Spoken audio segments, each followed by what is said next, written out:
I have done so. We are live. Woo. All right. Hi, everybody. Hello.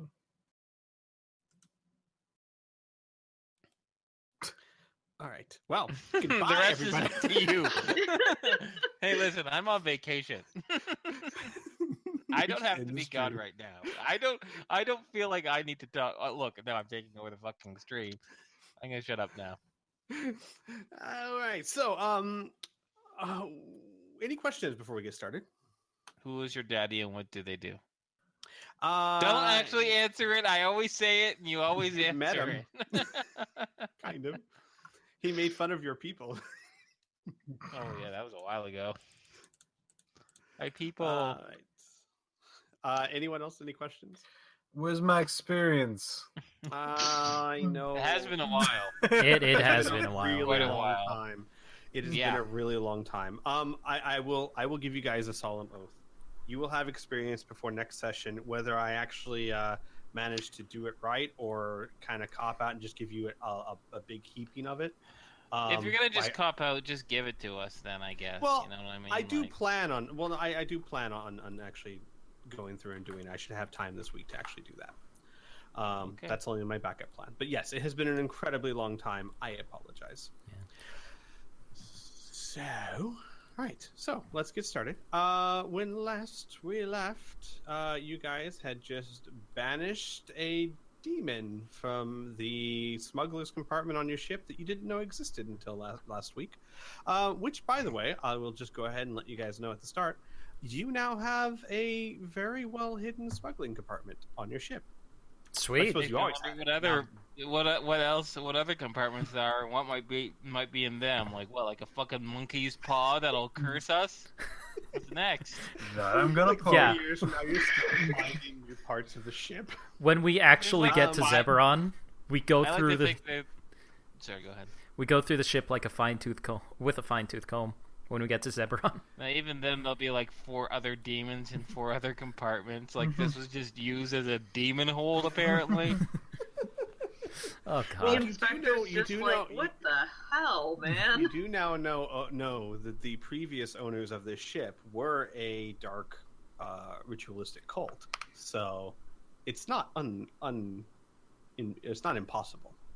See, this is why you need to get the Carfax. This is why you don't buy used. Yup. But I'm gonna, unless you guys want to, I'm gonna pull out a little narratively. Unless there's any immediate interactions anyone would want to do. We basically stopped when the thing had disappeared and I was carrying Heart back to her Heart to room. her room. Correct. Oh, we do have at least one immediate interaction. I remember now. Are you guys gonna make out? No. No. Heart had just woken up saying that she'd had the worst dream ever, that her mirror had been smashed over and over and over. Yeah. Sounds like prime making out language to me, but that's just me. Remember when I said I wouldn't be weird and sexual all the time in this campaign? Was Yeah, that a that blatant lasted one lie? session. That was a long time ago. Yeah. Lasted one session. So we'll say Hart just woke up and she told Isaac this. Yeah, and then Isaac's going to open her door and put her on her bed and start apologizing.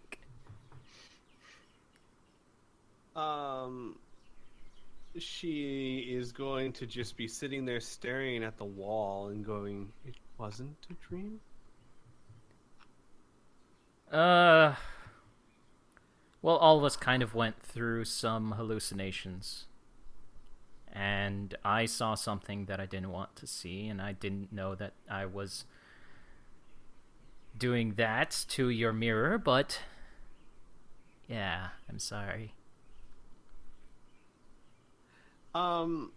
She looks across between horrified and tired. Terrified. Tirified. She looks incredibly tirified. And eventually, kind of like in shock, she just kind of yawns and lays her head down on her pillow and starts softly snoring. Okay. Then Isaac will take the time to start cleaning up the shards of glass and then toss them Okay. and sit outside her door for now. Okay. Sarah and Indigo are going to go to their well, they don't have a room, but they're going to go to the Smuggler's Lounge and get some rest, as they are also very tired looking. Kid, you will notice the Frill as well sleeps a lot. Excuse me. So, for at least the next 12 hours, everyone that was in that room is going to be asleep. Is there anything anyone would want to do in the 12 hours? And keep in mind as well, you have that new compartment. It is still full of black goo. Yeah, I'm not gonna clean that yet. I'll probably get a little bit of shut-eye and then pilot the ship out of this stupid nebula. Oh wait, no, I think we have to hold tight still. Then Yeah. I'll just rest for a little bit. Also, for the record, I think out of everyone who went cuckoo crazy pants, I think Xavier and Lucas made it out the best out of that. I would agree with that. Yeah. I think that's a fair assessment. Yes. Yeah. I Lucas just saw dodging the bullet. ship, and then Lucas dodging being the bullet crazy. narrowly. Oh, sorry. Yeah. Yeah, that's whatever. Lucas even realizing how close he came. Yeah. But yes. So Oh, Isaac, are you going to sit outside Hart's room for the next 12 hours or so? Yeah, I'll do Okay. that. Elora had something. Yeah. I was going to say, Kid was kind of covered in the goop, and when they were covered in the goop, they kind of flooped into the fish tank. How much damage did that do? Wait. To the fish tank. Due to the fish tank or to you? To the fish tank, unless that would supposed to do damage to Kid. Wait, you flooped into the fish tank. I don't think Yeah. that would do damage. I think it would cause the fish tank to overflow. No, Dude, No, I'm she's talking water. about like The the ink and black stuff. goop going Yeah. into the fish Oh, tank, like, and the then goop easily going in filtered water. out, Yeah. or Oh, I get it. You're Mhm. asking like how much destruction does a black goo cost? I was sitting there thinking like rolling for damage for something. I see what you're saying. Yeah. So if you guys don't clean the fish tank really soon, you might have a lot of dead fish. I think the person who flooped into the fish tank should clean the fish tank. I mean, if you want shattered glass everywhere, sure. Do you not know how to clean? Okay. Xavier's gonna take you over to the showers. Here's the deal. I'm gonna help her clean herself. Isaac, you or Lucas clean the fish tank. Somebody say my name? Oh yeah, Lucas, can you do me a favor? Yeah. I don't want a bunch of dead fish smelling up the place. Could you clean out the fish tank? It has some black goop in it. Clean the fish tank. Yes. Sure. Oh boy. Xavier anticipates the worst as he escorts Kid over to the showers, and he will slowly and patiently demonstrate, like not how to shower. He's not that bold, but like what running water does, how to turn it on, where the soap is. And then he'll gesture to it and then leave you by your lonesome. Mhm. So you can bathe in privacy. And then he'll go to after taking probably 4-hour nap or so, he'll Mhm. probably go back up to the cockpit and make sure everything is nominal with the ship, but with the whole demon and all.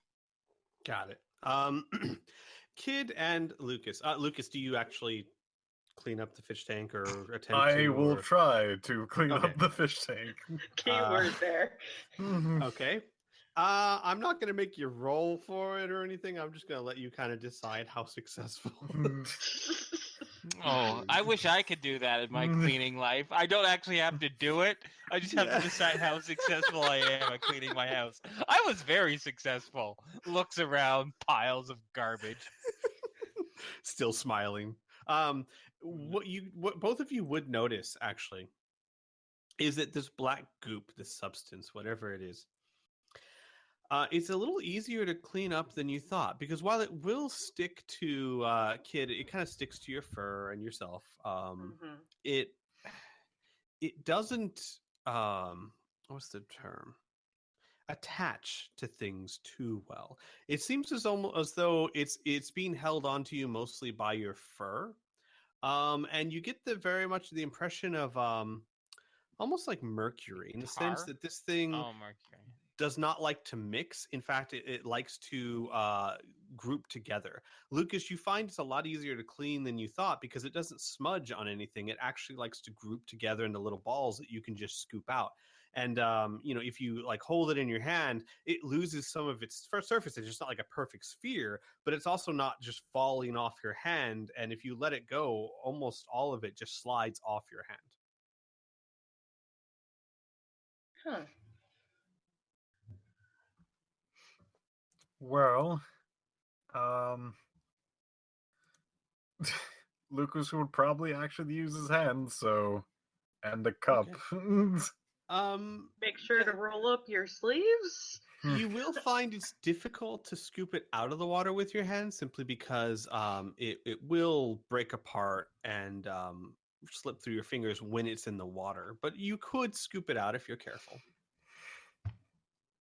And Kid, it kind of just rolls right off you when you start scrubbing it with water.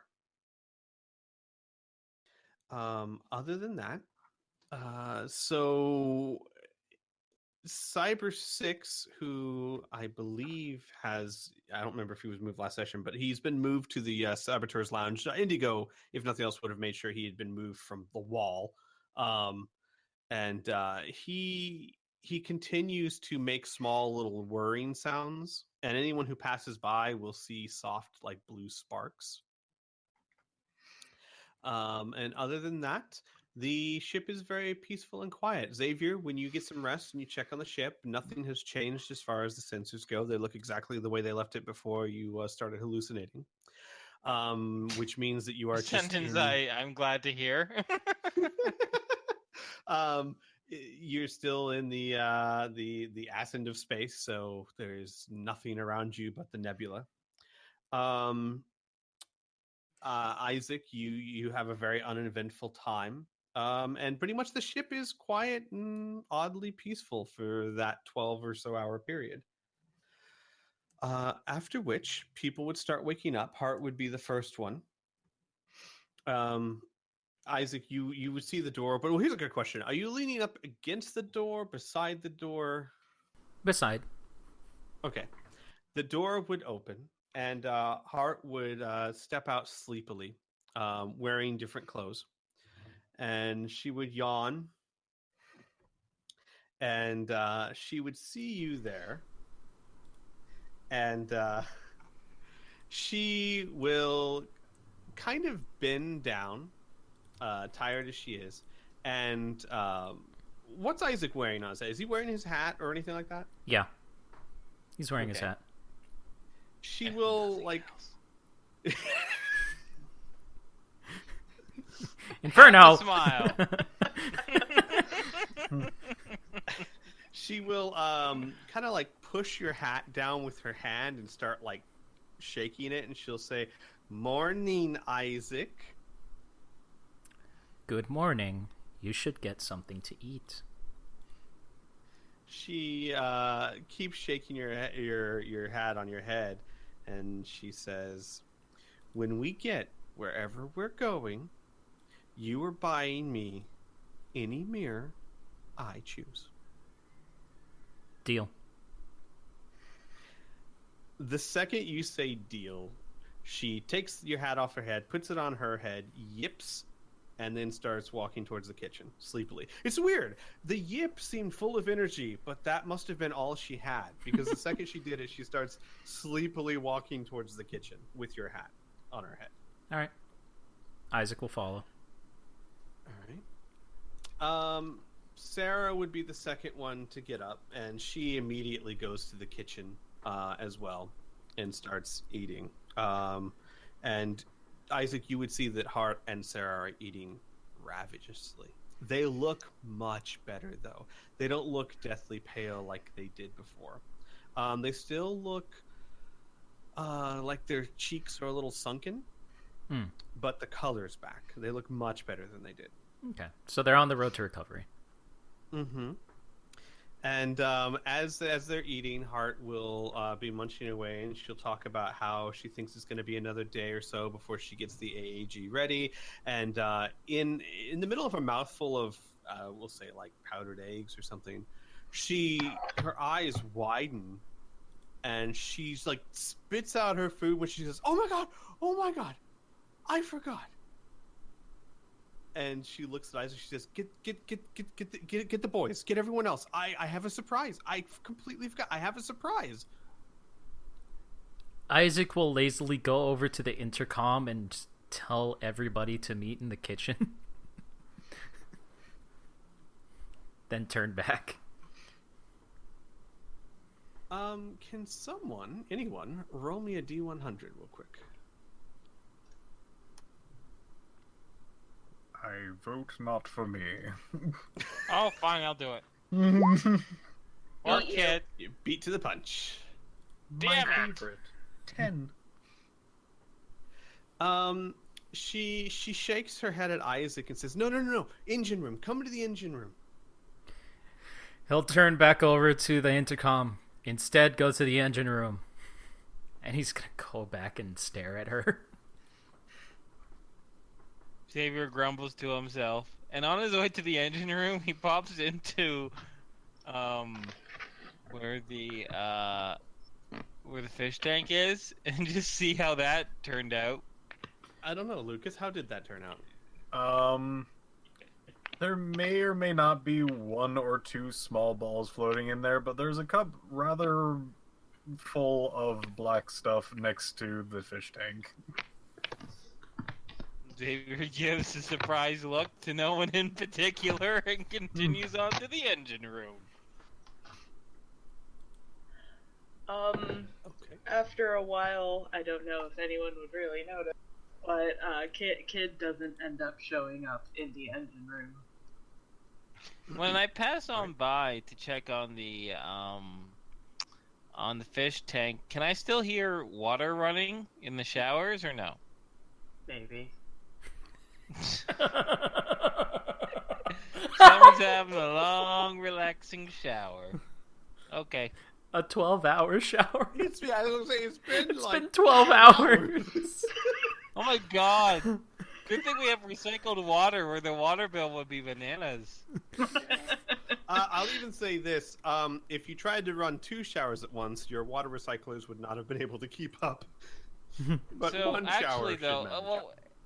actually, before I get to the engine room, like, I'm not angry, but is the water running or not? Because if it's running, Xavier's gonna turn it off. The shower's still going, coming. yeah.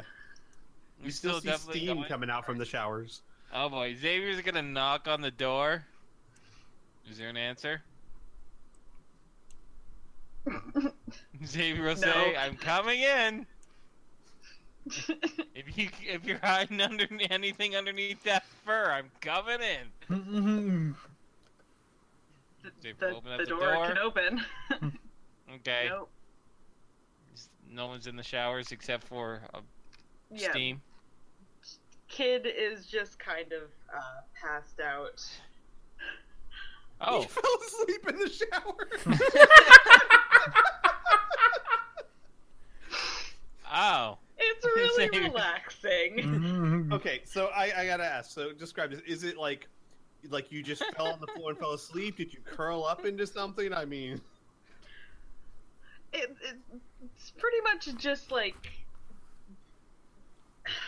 It looks like they're like kind of bent forward in front of the shower, just like almost kneeling. It's just like you can't really tell if they're asleep or not until you like sort of like call to them and there's like no answer, and then eventually it's just like a small ear twitch.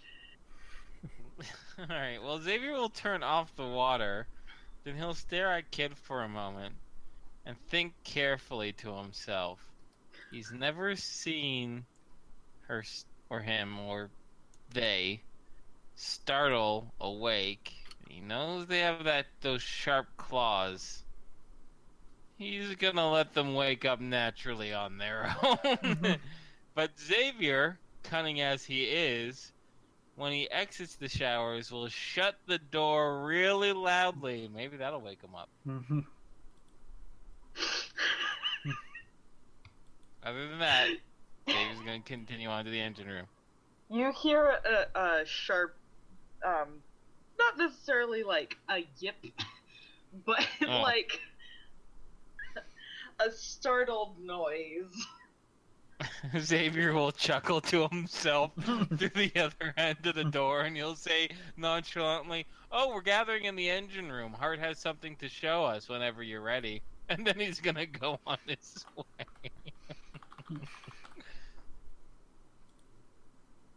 After a minute, Kid's gonna walk out, partially soaked still. See, if you're gonna startle someone awake, do it on the other side of a door.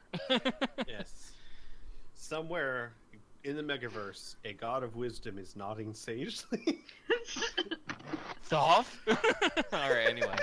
Alright, so everyone That's gathers for to the nerds engine like room. me. Everyone gathers to the engine room, and Hart is looking excited. And when Hart sees Kid, she will wave enthusiastically to Kid. Like, not to come here, just the hello wave. Kid rubs at one of their eyes with the heel of their hand and just kind of shuffles behind someone. Anyone, really. You don't care. She looks a little deflated, but her energy is quickly replenished. She says, "Okay, so I was to say, Hart can get over that pretty quick. yeah, yeah."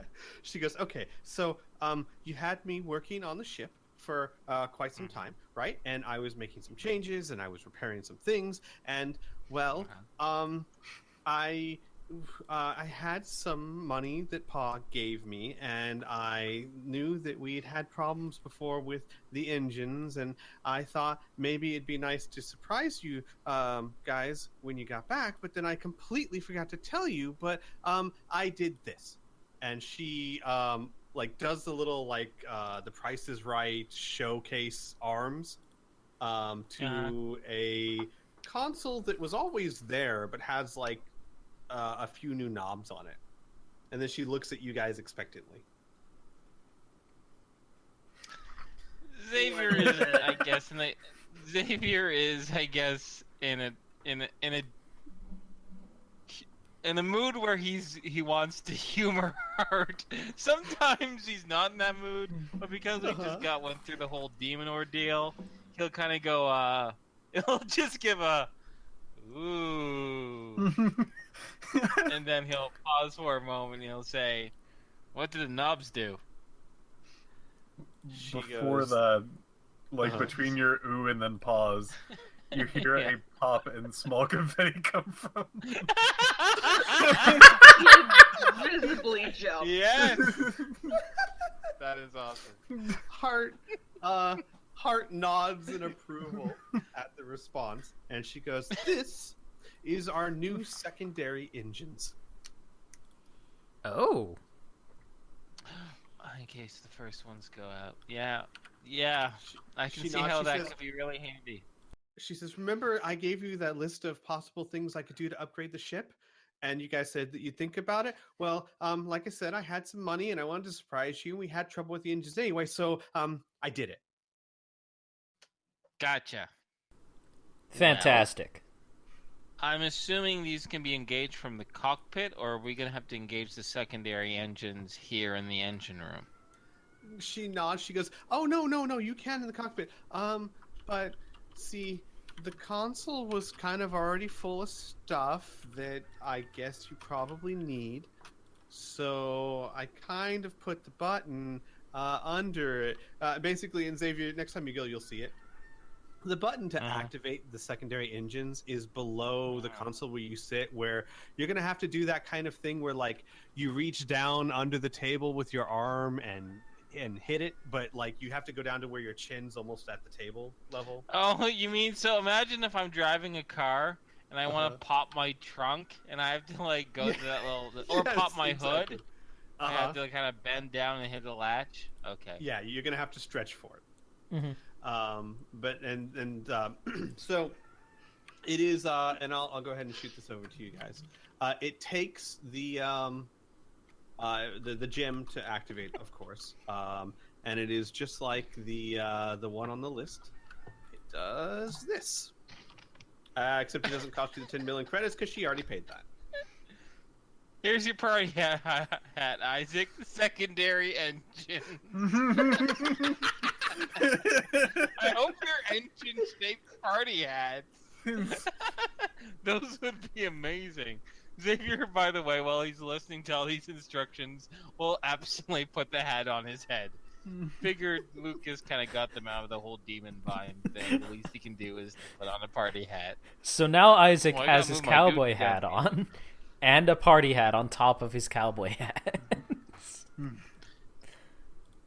Oh boy. And with that, Hart says, "So, congratulations." Thank you. She's looking expectantly at Lucas as he gives everyone party hats. Yeah. With that, she tells you how to operate it from back here. Basically, the switch to activate it is in the cockpit, but if you need to do anything, like adjust the actual throttle of them beyond, well, okay, I'm sorry, let me explain. Activating them is in the cockpit where I told you. Once they're activated, your engine controls would control both or that one if it's the only one working. So they operate in tandem. If you want to change that, like if for whatever reason you wanted them to operate at different levels, want to do anything in particular, you'd have to have someone in the engine room where the main console is. After all this explanation and party hats are given out, Xavier will ask, and how are we doing on the AEG? Oh, she nods. She goes, "Oh, right. Yes. Good. I've already fitted it into the housing. The material is, I've never seen anything like it. It repels gravity completely. You can literally make a black hole within it, and it won't tear the structure of the ship and all of our atoms apart. So, 24 hours." Xavier will pause for a moment. He'll think, and he'll say, Hart, do you know how Zircanian sausage is made? She shakes her head. Exactly. Zircanian sausage is very, very tasty, but you never actually want to know how it's made, or you'll never want to have Zircanian sausage again. So, me knowing about black holes and gravity and all this physics stuff. Yeah. So Just- a mystery force I'm relying is kept on you from to- tearing us apart. No, Xavier She will nods just as say, if she I just want to try. understands. Xavier will sigh, and he says, I trust people more than I would trust me knowing a bunch of shit about things. Because, the mind can wander and you can worry about stuff. So, I'll trust you that you'll know what you're doing since you've gotten us out of a bind, and frankly, you're a certifiable genius. So if you say... So will it work? Will it work without a hitch? Well, it'll certainly work, though I'm not sure how it's going to be useful. The wormhole it generates is microscopic. I suppose you'd have to ask Cyber or Indigo about that. But yes, it'll do what it's intended to. Okie doke, Xavier says. Non-character like. Where is Mr. Six? He's in the Saboteur Lounge, sitting on one of the beds. He's getting a party hat. When you put a party hat on his head, you'll notice that the damage is still substantial, but the crack in his armor is still there, or the outer shell. But the inner workings seem to be more intact than when you last saw him. Dude, that's cool. Fit this over his head. He doesn't respond. There we go. Well, and when Lucas comes back, Saber will ask, "How is Cyber doing?" Sparking as ever. Looks like he's got more stuff in him. You'll hear from behind you a very tired, yeah, he can heal himself. It just takes time. Hi. Well, then I won't bother him until that happens. Sounds like you still need some more sleep. No, I'm just waking up. No, Cyber, Cyber's older than all of us. He's able to repair himself internally. I suppose if he got enough damage, he couldn't, but I've seen him recover from far worse than that. See. Speaking of recovery, are you feeling better? She looks at Lucas with this look of, like, not in the mood. Like, you know, like the person, the grumpy morning person that hasn't had their coffee yet. I'll just leave this here. Xavier will ask, are you feeling better after your whole ordeal? I was wondering if you were up for answering a few questions for us. I'm feeling better, yes. The ordeal, as you say, is getting kind of fuzzy, but yeah, I'm okay. What do you need to know? That's probably for the best. Well, frankly, the AEG is almost installed, and assuming everything works as necessary, we're going to be going to your head of operations. What's it called again? It starts with a Zebron. Z, right? Zebron. Zebron. Okay. The Eye of Zebron, to be more precise. All right, the Eye of Zebron. And at this Eye of Zebron, it's headquarters for your outfit called the Corsairs, right? It is.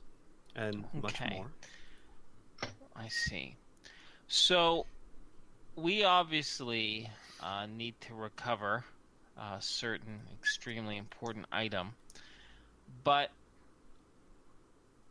you and Cyber 6 are Corsair, so you're going to have no problems in the Zebron place, right? But what do you intend to do with us? Are we going to do like a meet and greet, some introductions here, or what's the deal? Are we supposed to just hang back while you check with your people, tell them what happened?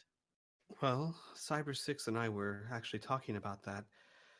Most likely, he feels that when we arrive, we're going to be debriefed by Corsair Command. It is almost unheard of for Corsairs to go traitor, and I'm sure they'll want to know what happened. Cyber 6 So we're going to be convinced. called upon... Oh, sorry. No. Continue. Yes, we will probably be summoned quite quickly to Corsair Command, if not before the Grand Council.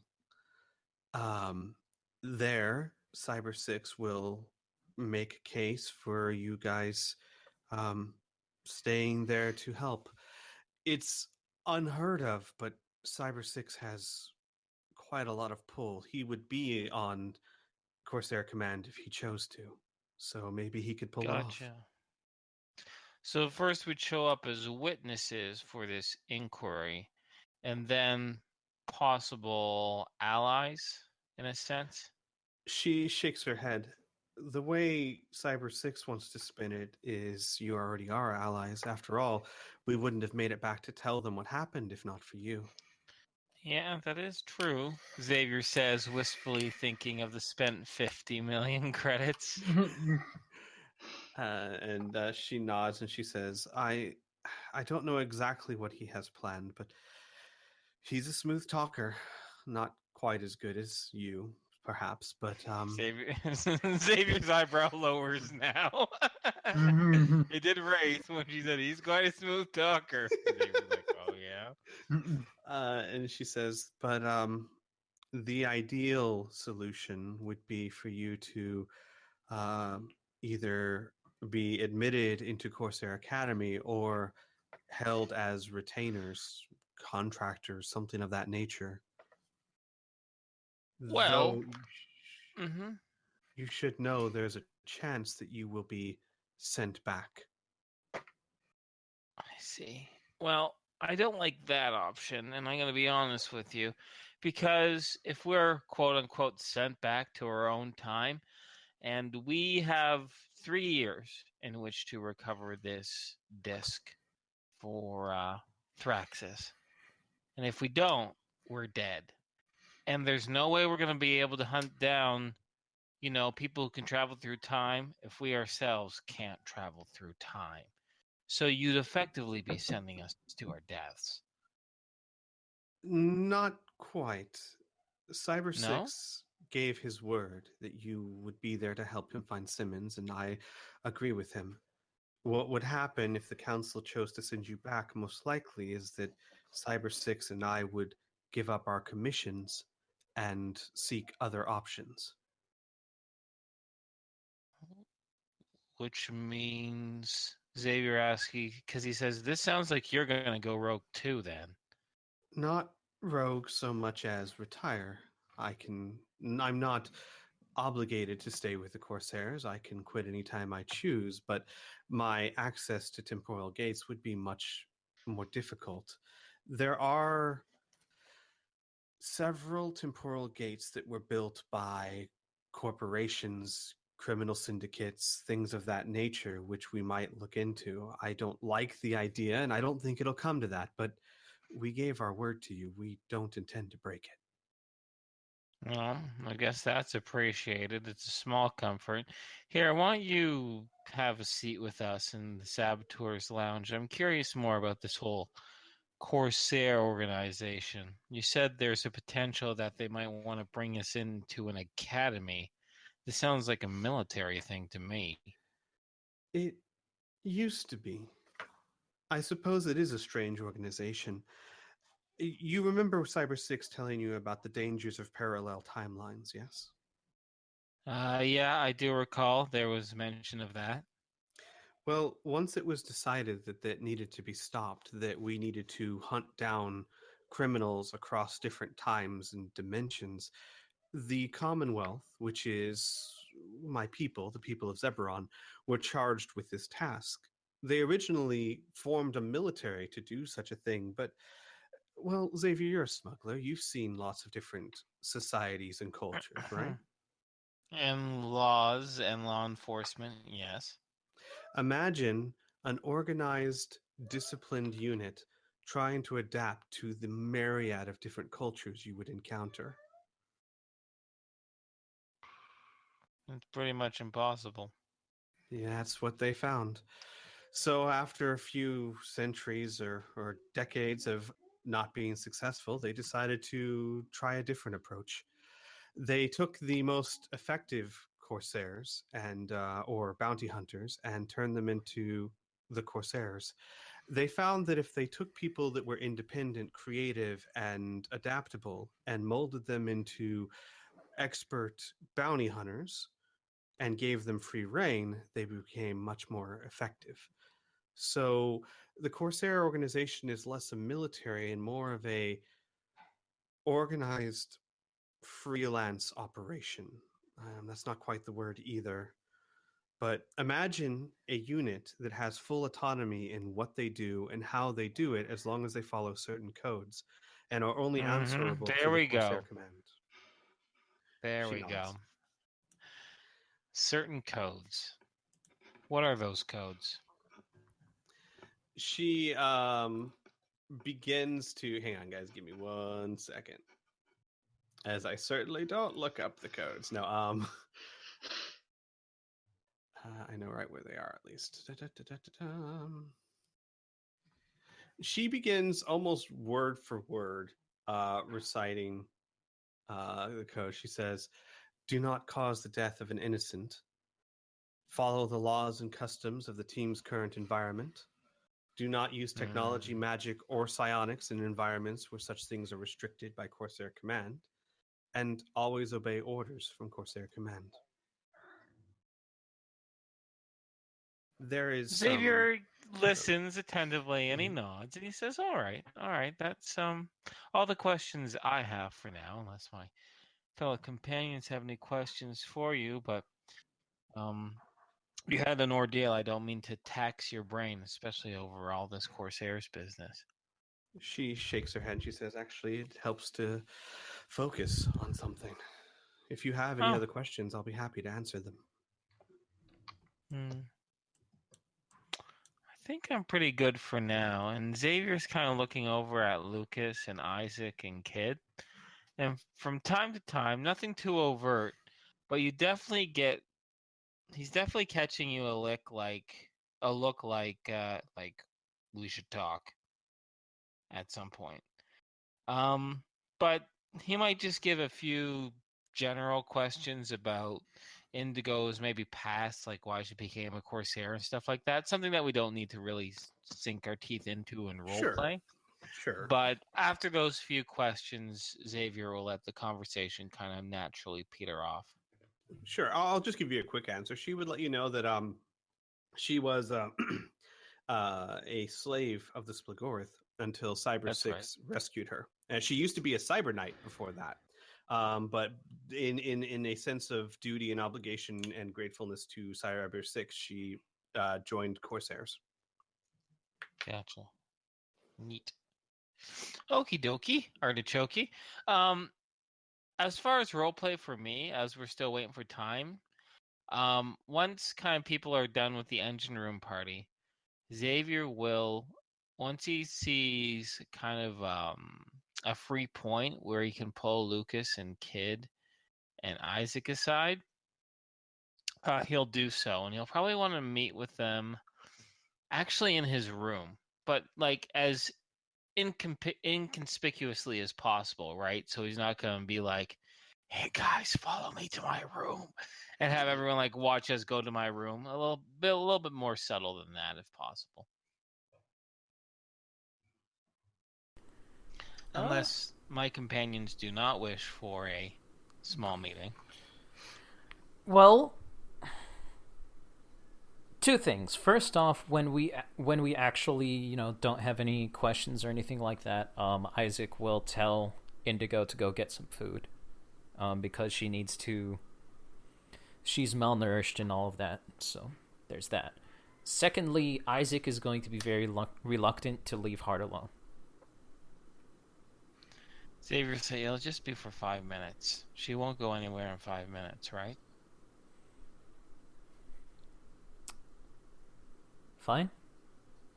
Okay. Besides, what are you so concerned about? She's bubbly, she's back to her normal self. I'm concerned with the fact that we promised Pa that we would protect her, and this is the second time that I have not been able to protect her. First of all, you didn't put it all upon ourselves. It's all our asses in a sling. Secondly, frankly, yeah, she got involved with the demon, but you can't unring that bell. And guarding over her like a mother hen ain't gonna prevent the next bad thing from happening. It's, what might happen to her, maybe what you could prevent, you could have prevented to it if you weren't glued to her the entire time. Things don't have to directly come into contact with her to harm her, Just, you can be vigilant without sticking to her like glue. At least, that's what I thought. At least, besides, Xavier says, giving a little knowing smile, the ladies don't really like it when guys get clingy to them. Fine. But suffice to say, this will only take 5 minutes. 10 tops. It's about our destination, Xavier says cryptically. He'll go to Kid and he'll say, if you're up for it, I wouldn't mind having a chat with you too, considering you're heading the same direction as us, and if you're gonna work with us, since we hired you on, figured it only makes sense that you're part of this conversation. Kid nods very quietly, and there is a look like there's a very big question, but they're not saying anything. Well, Xavier will definitely pick that up, but this is neither the time or the place to even go there to ask that question. As for Lucas, Xavier is a cunning man, and he realizes Lucas will get bored of a frank discussion. Instead, he'll find Lucas, and he'll still have his party hat on. He'll say, "Hey, Lucas, want to have an after-party in my room?" Woo, party in your room! As he dashes out. Xavier might have overpromised the party. But, regardless, we'll all meet on up in my little room. It's not to scale. Super small. Anyway. Actually, it's almost to scale. Your rooms are not that big. Okay, well, Xavier will just sit on his bed and he'll close the door behind and he says, well, before we get the after-party started... Woo! Lucas, yes, I know. Woo! Woo! Kid looks very uncomfortable. Still very wet. Oh, wait. Just a second. Xavier will rustle and find a towel and throw it over to the very moist Kid. And he'll say, there you go. Dry yourself off while we chat. They would say, so, I don't know if you guys overheard, but I asked Indigo about, the Corsairs and the rules and whatnot. And I have nothing wrong with working with these Corsairs, but if they want to swear us in, I'm a little hesitant. After all, Xavier will look over to Isaac. Back on that last station, we got sworn into a law enforcement agency, and those guys ended up being laughingstocks. Now, time-traveling bounty hunters, I doubt are laughingstocks, but they have a lot of rules. The one that really bothers me, as a professional smuggler, is that we have to abide the current laws and customs of whatever time we're in. And we always have to follow orders. Xavier will kind of give like a worried look and he'll say, I don't know about you guys. What do you think about all that? Well, you can try to stop me as freaking Lucas is continuing to do the smallest dance in the corner. There's not much elbow room. No, this kid has a towel on her head. well, You know what I'm going to do as we're continuing to talk? Xavier's going to take both ends of the towel and he's going to start rubbing her down like a giant furry child. Like, oh, just let me do it. They stare at you intensely. Xavier will diplomatically avoid the gaze whenever he can.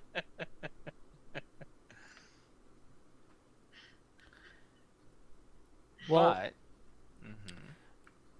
obeying the traditions and laws and stuff, I can see us doing because we sort of obeyed the law when we were on Siren to the best of our ability. Now we interpreted that law in our own way and we were able to twist it a bit, but still. Xavier blinks and he says, I'm pretty sure there was a law against impersonating a prophet and creating heretical gods. You can't prove that. Says you might... But everything that we did against the actual law of the planet, those golden armored fucks, they would have had us executed if they found us. We broke, most of their laws. We started a revolution. Last time I checked, rebelling against the government isn't really following that government. Yes, but See? they That's never exactly found what out. I mean. Yeah, but they never found out. So Yeah. you're saying that's what we should do with the Corsairs? Go along and sneak behind their backs, hoping that they won't find us out? Because I'm fine with that too. Although, if it's a choice between not getting in bed with law enforcement and getting in bed with them and screwing around on the side, one's just asking to get caught. I'm not saying my bed. I'm not saying we disobey Corsairs, but I am saying that rules are up to interpretation. But that's not what Indigo said. She didn't say, "Oh, follow the local laws and customs of the environment if it's up to interpretation." No, she said their laws, their codes, they had autonomy as long as they followed the rules. And one of the rules was, don't break the current laws. That's a big problem, at least for me. All right, then what do we do? Well, that's what I want to talk to you about. I don't mind being associates with these guys, utilizing them as allies and working together and trying to find this damn disc, right? Or maybe being as consultants. But the second we enroll in some sort of military academy and Xavier will kind of scrunch up his nose like he smelled something really distasteful, I don't know. That's just too much commitment, at least for me. That's why we got this ship for ourselves, right? We're able to blaze our own path, forge our own destiny, make our own fortune. If we wanted to be a bunch of bounty hunters and mercenaries, we would have signed up with some guild back on center, right?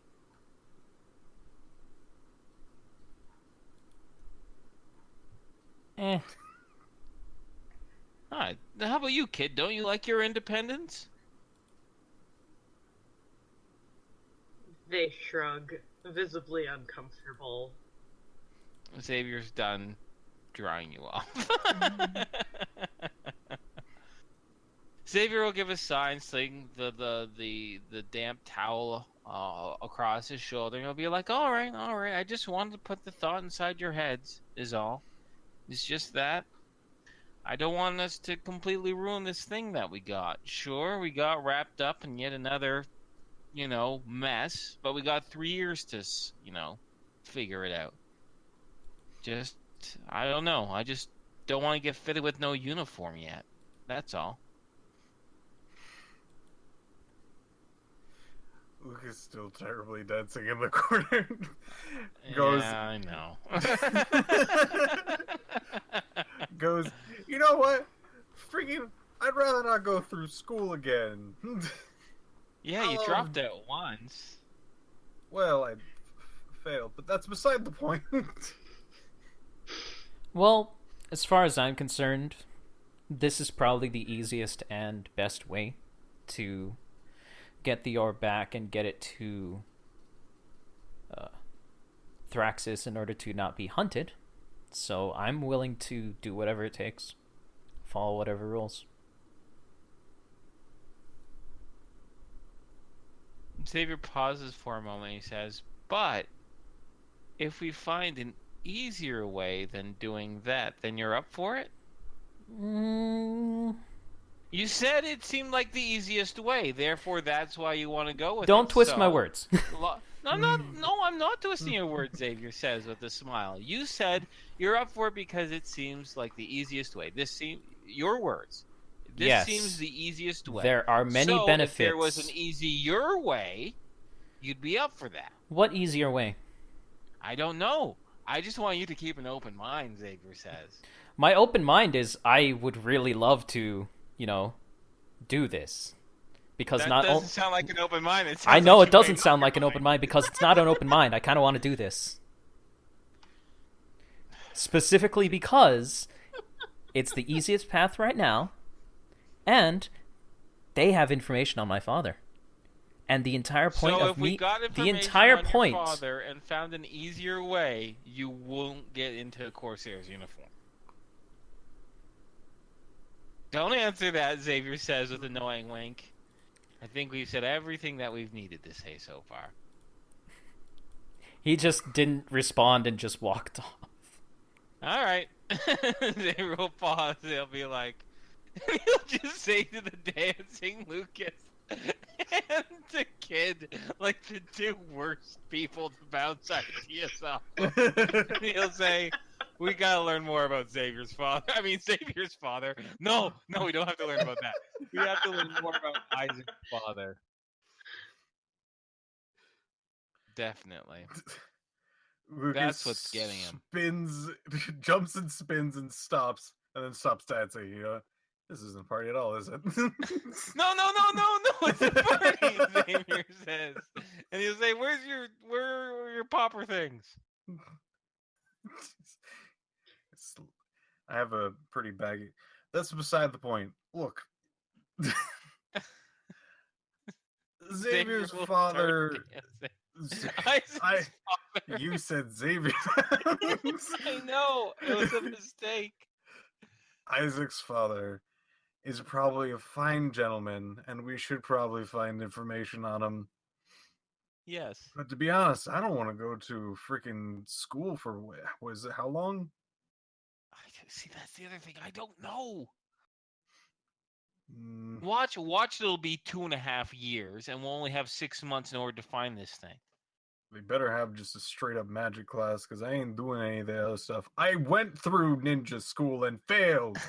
I know. Listen, he's just a little sensitive right now.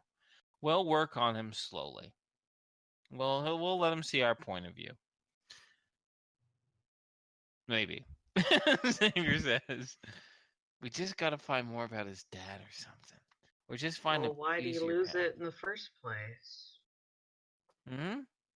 Loses? No. He didn't. What? No, it's his father. You know, his dad. You have parents, don't you? Lucas shrugs. He's looking at kid. Kid just frowns. You frown a lot. No. Wait. Xavier pauses for a moment. Oh, He'll high say, five. Or not, never mind. Xavier will pause. And he'll say, were you not born? Like, naturally? Lucas shrugs. I mean, I'm here. Yeah, so you exist. Yeah. But like, well, it's just that there are some pretty strange races out there, right? And some like pop out of the ground, and some are grown in tanks, and you know, stuff like that. But most, not all, but most have like mom and a dad, or whatever they call them on their culture. You know? And then Xavier will make the boing with his fingers. You know, the old finger in the circle. Except he doesn't do the ee part. At the words mom and dad, kid Yes. visibly Uh-oh. She's gonna get bitey. No, they just go very rigid. Oh. Okay. Xavier knows body language enough not to go with this. So, you know what? Never mind. Don't worry about it. Suffice to say, Isaac is just a little sensitive right now because his pops was one of these Corsairs by the sounds of it, and he kind of went rogue. So, you know, he's distracted. Just give me a nod if you understand what I'm saying. They not. Oh, good. All right. Lucas nods. Okay, party's over. Xavier says as he sits down on his bed, and he'll look over to Lucas. He goes, "You're right. This is a really lame after party. I'll have to make it up to you." Wasn't any booze in this place, and he just leaves. Oh wait. Yes, as he puts his head back to the door. Xavier will, under his pillow, there'll be a flask, and he'll pass it over to Lucas, and he'll say, "Bring it back when it's empty." Will do. And the flask is booze. Oh, okay, yes. And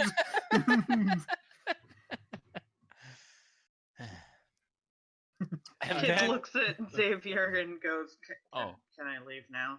oh yeah, go ahead. Xavier says, kind of waving his hand a little bit.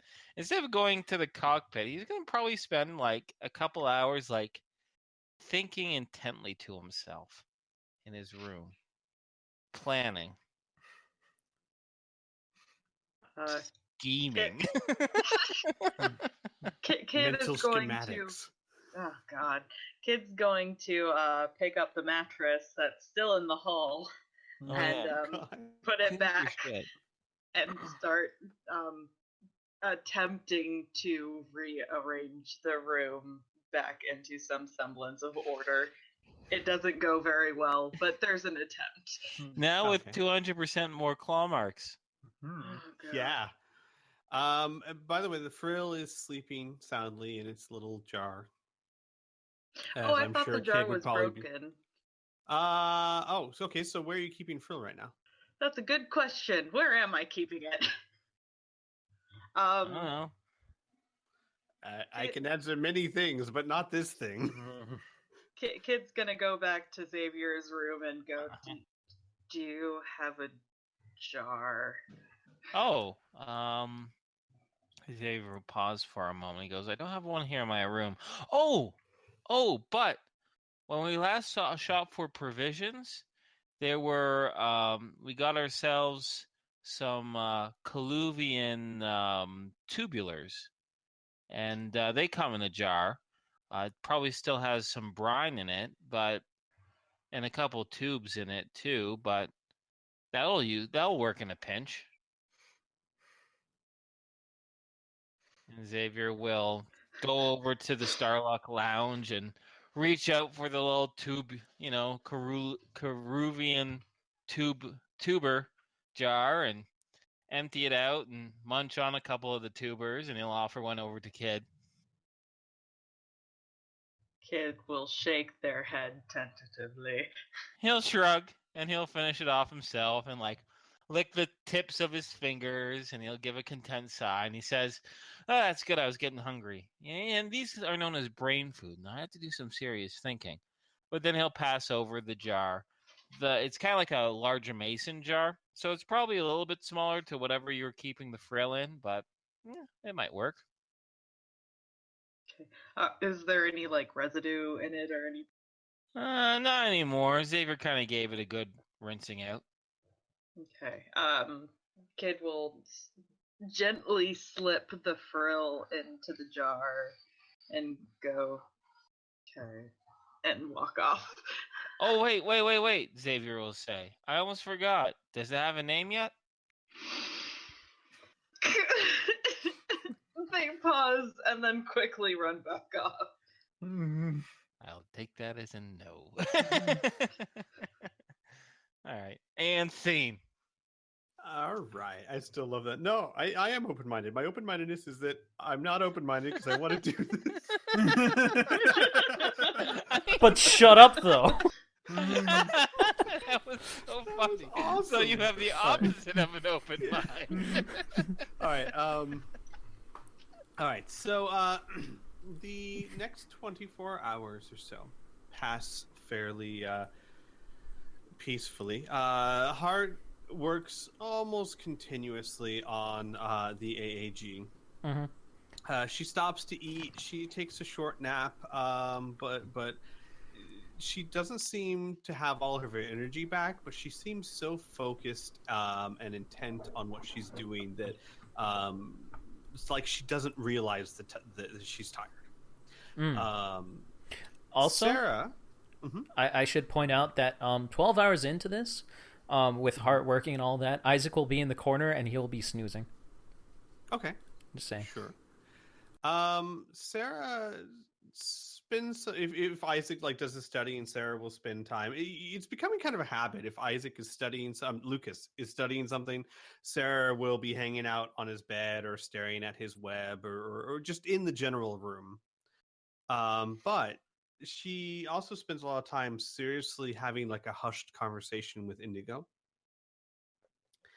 And Cyber 6 about 18 hours into the 24-hour period, Isaac, you'd be dozing off, but anyone who's around the Smuggler's Bay, the Smuggler's Lounge, would hear Cyber 6's voice go, okay, what was that? Lucas likes to travel. He'll be there. By this Would time, Kid you also hear have your this from the flashback. room? No, because he doesn't shout it or anything, so you probably wouldn't hear it from all the way in the room. Okay. I'll say no on this one. I'll pass on this one in character from hearing that, only because I monopolized the last scene, so I want to give other people a chance to have some spotlight. By the way, you have your flashback. He actually questions if it was whiskey or liquor. Liquor. Liquor goes down quicker. He giggles to himself. Liquor. So he leaves. Whatever. We will agree to disagree. So, so Lucas, you would see Cyber 6 kind of jump up and go, okay, what was that? And he starts looking around. He looks down his chest.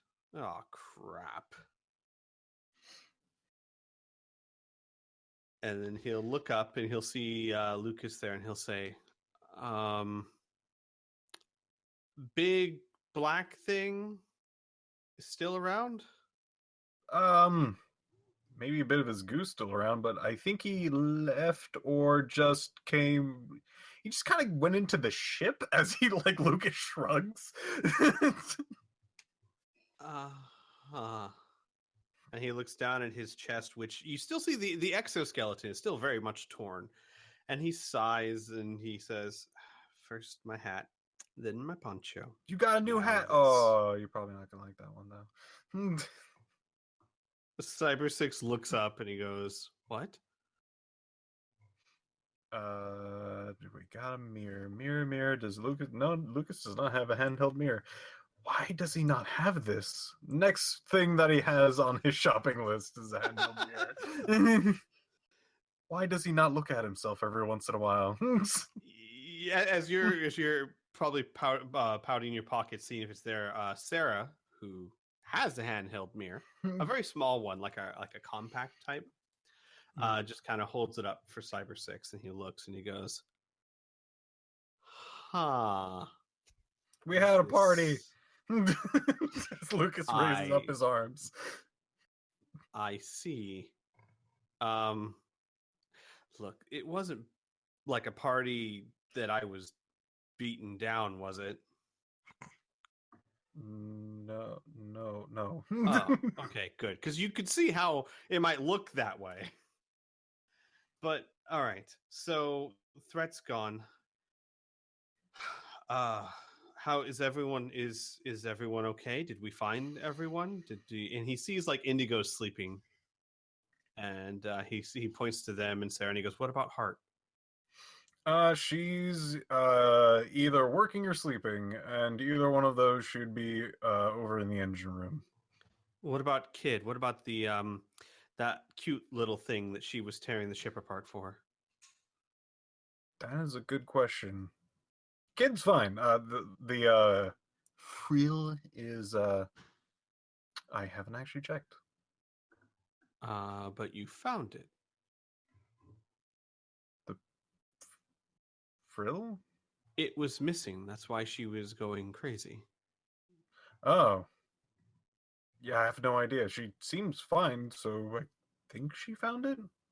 Oh, They, all right. whatever.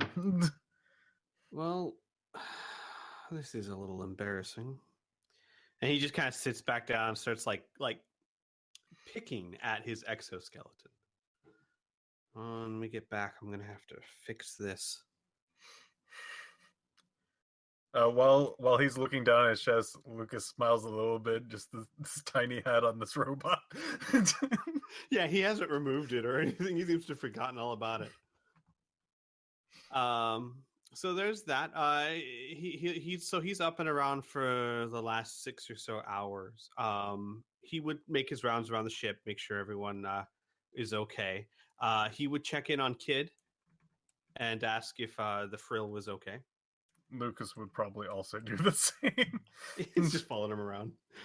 Oh, well, no, he's more actually like, he really did not freaking think of the frill, and he probably should, so he's checking up.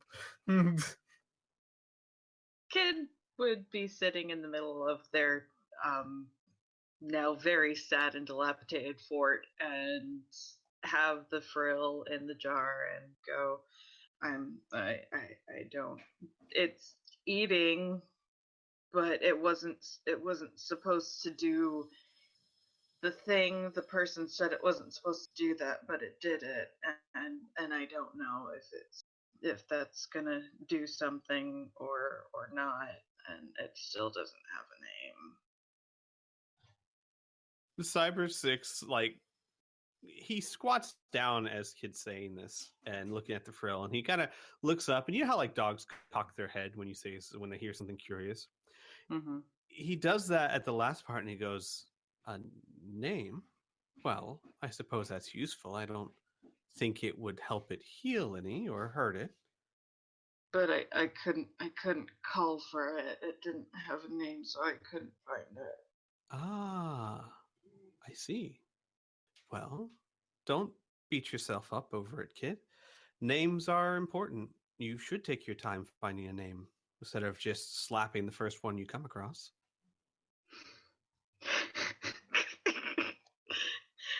Kid frowns and their ears kind of go flat, like, He takes a look at the frill and he says, "When we get to Zebron, we have doctors there that treat all kinds of species. I'm sure he can be taken care of, or it can be taken care of." Kid looks down at the frill and then looks at Cyber 6 and then nods. And they don't say it out loud, but there's a very much a feeling of like gratefulness. There's a lot less tension in them. He would probably recognize that nod and then get back up and make his rounds around the ship. Let Xavier know he's okay. Ask if he's doing fine. Lucas, a little bit later, will pop in. I forgot to check. Is your frill okay? Is he there? Are they there? Are you there? Kid would still be there, still staring, still deliberating. Like, yeah, we're here. And then they would go back to just like this look of deep concentration staring at the frill. She got a nice fort going on.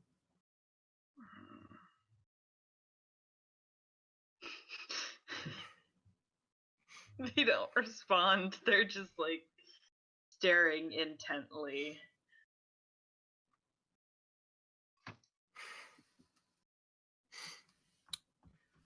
Is there any like sets of cards in the like play area, the gambling den? Sure. Yeah. You mean the entertainment table? Yeah. Well, Yeah, so the entertainment table is mostly electronic and deals mostly with holograms and lights, but uh, in Three Galaxies, even with all the technology that exists, there's still many people out there that feel like if you're going to play cards, you need to have something in your hand. You know what I mean? Mhm. So inside the table, there would be probably 3 or 4 different decks of different types of playing cards for different games. Sure. He would probably take the pinochle one, and Of course. pinochle, and wander back over to Kid's room, and look to see if he's okay to enter. Is it okay to come in for a bit? Kid would the door would pretty much be open unless he had closed it previously, and Kid would nod. He would wander in, and he would sit down, kind of like near the door, as much as he could in this particular place, and sit there with Kid, and then kind of picking apart the new plastic on these deck of cards and shuffling them a bit. Every once in a while, just doing a trick shuffle. But after a bit, he actually starts setting up like little card houses, like making the teepee and then setting up the cards and basically like building a small like card house.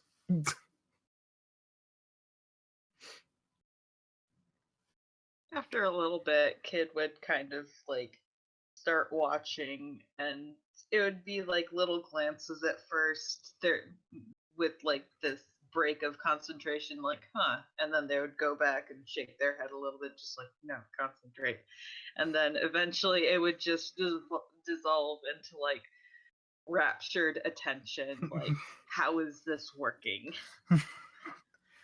He would probably continue to build like on like beside the little housing that he would make it to make it a larger one and start building on top of it to make a little cart fort. Kid would take a few of the cards and start attempting, but the claws on their hands are just make it really awkward to like pick them up and set them. So it would take a few tries and several bent cards. Lucas would not say anything or stop them. And he would after the cards have run out, he would go, well, if you need any help with the bigger one, and he points over to the fort you're currently under, give me a call and I can help out with it a bit. Though it looks pretty nice how it is, as he like tilts his head a bit. Kid looks over at the tattered remains of the fort and tilts their head as well, just kind of like, I guess. Well, should I clean up, or do you want to have these left here? As he like is like drawing his hands like kind of over the cards. Kid looks at their very poor attempt at a card house, and then they just kind of like smack it into oblivion. Just like a kid who messed up their art project and they don't want to look at it anymore.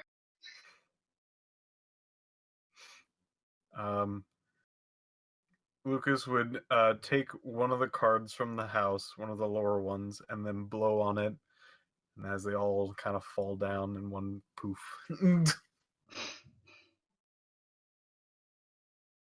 There is a very small smile on his face.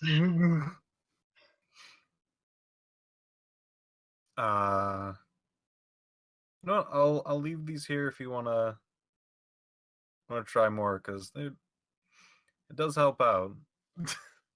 Pass the time. Anywho, he like gets up and dusts himself off. Later, he gets up and leaves. Okay. Scene. Scene for me. Okay. The So small horde in kids' room begins. the small. Yes. It does. You left your horde behind. I forgot about that. Yeah. All right. Yes. So after about 24 hours, a tired-looking but not sounding heart would go up to the cockpit and tell, and kind of like lean on Xavier's chair and say, "It's ready. Still don't know how this gets us to the future, but it's ready."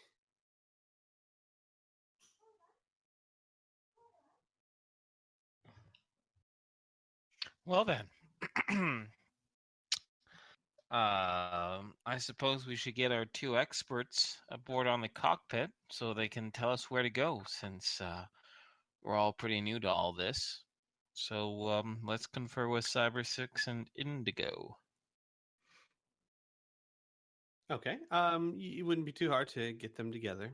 And Cyber 6 would nod, and he would go to cross his arms over his chest, and one of his arms would catch on his bent out exoskeleton. He'd just kind of look at it for a second and then sigh and say, "All right, so here's how it works. The AAG, the Atomic Anomaly Generator. You turn it on." Xavier's gonna mutter him to himself, and he's gonna be like, "This sounds a lot like I think I'm gonna learn how circadian sausage is gonna be made." Cyber 6 like cocks his head for the second time today. Xavier will just bring up his hand and shake his head like, "Don't worry about it." He'll nod and he'll say, "I'll keep the details to a minimum, but basically it will make a microscopic wormhole through which I can send a radio transmission to an operator over in Corsair Command to request they open up the temporal gate for us to travel through." I see. And we're not going to have any problems that the Second Chance isn't one of your usual living ships?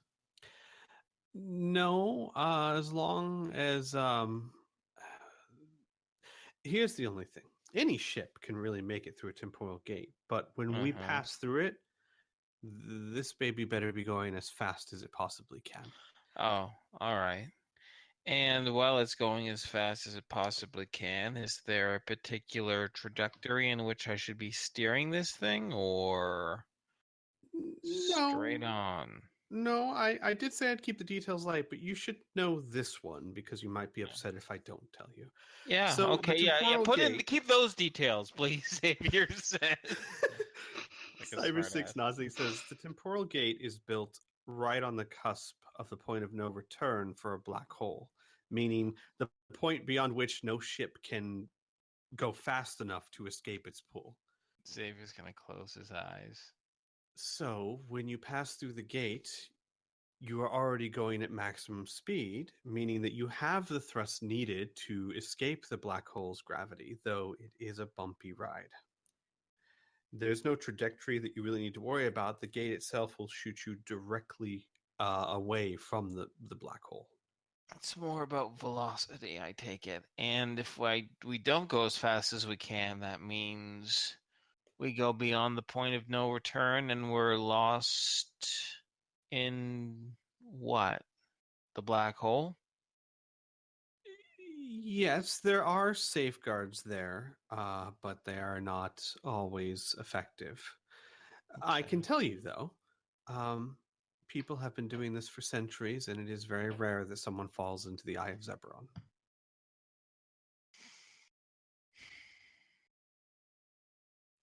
Don't tell me the odds, Xavier says. Don't tell me the odds. That's fine. And he'll look over to Hart and he'll say, "You're sure the engines are in tip-top shape? They can take a prolonged maximum thrust?" Hart nods and she goes, "Oh, absolutely. Well, um, Cyber, can you give me some?" And she looks at Xavier. Details beyond in over here, maybe. Yes, I'll And have the experts talk. I'm just the poor sucker who just points the ship in the right direction and pushes the buttons to make it go. And he says that without any sort of sarcasm or passive aggressiveness. It is actually genuine. Whether they Okay. take it as that, it's up to them. They actually, you see Indigo nodding at you like in common Sympathetic. understanding. Mm-hmm. And they talk for a few minutes, and you see Hart like thinking really hard. You know that look they get where they're kind of staring off somewhere and mumbling something while they're figuring something out. She does that for a little bit, and then she pipes up and she goes, "Well, given the mass of the black hole and where we're exiting from, if we push the main engines to the maximum, it should be enough, and without even having to use the secondary ones I just installed. And if things get worse, then we could always throw those in there and have plenty of velocity." Great. So, well, no time like the present, Cyber 6. Should we engage so you can make this wormhole and send in a signal? Yes, I think that we should. All right. Well, I'll be stationed at the cockpit, ready to engage the thrusters at your command, I guess. He nods, and then he'll say, "Perhaps let the others know through the intercom to strap in. Once we pass through, it is going to get bumpy." Even the gravity couches aren't going to be able to compensate for that? The amount of stress on your ship won't be enough to crack it or by any means, but it will certainly cause turbulence. Turbulence, Xavier says. That was safe for only atmosphere. Atmospheres and what? Temporal travel? Oh boy. He nods and he goes, "They really weren't sure what to call it because of that exact reason. You don't really experience it in space unless you're trying to escape unstable gravitational anomalies." Oh, I it'll believe is the work. word I they don't have a problem used. with the terminology. It's just, well, I don't normally put on my seatbelt when we're in a vacuum environment, but I guess I'll make an exception. Can't really keep the pedal to the metal. Can't really punch it, so to speak, if I'm flying all over the cockpit. He nods. And then, so do you inform everyone to buckle up, or? Sure, of course. Nope. Okay. Everyone but Lucas. He'll enjoy the ride. Oh no! I'm gonna tell everyone. Not gonna be an asshole. All right. So Cyber 6 will actually go back to the engine room with Hart. Isaac, I'm assuming you're still kind of hanging around there.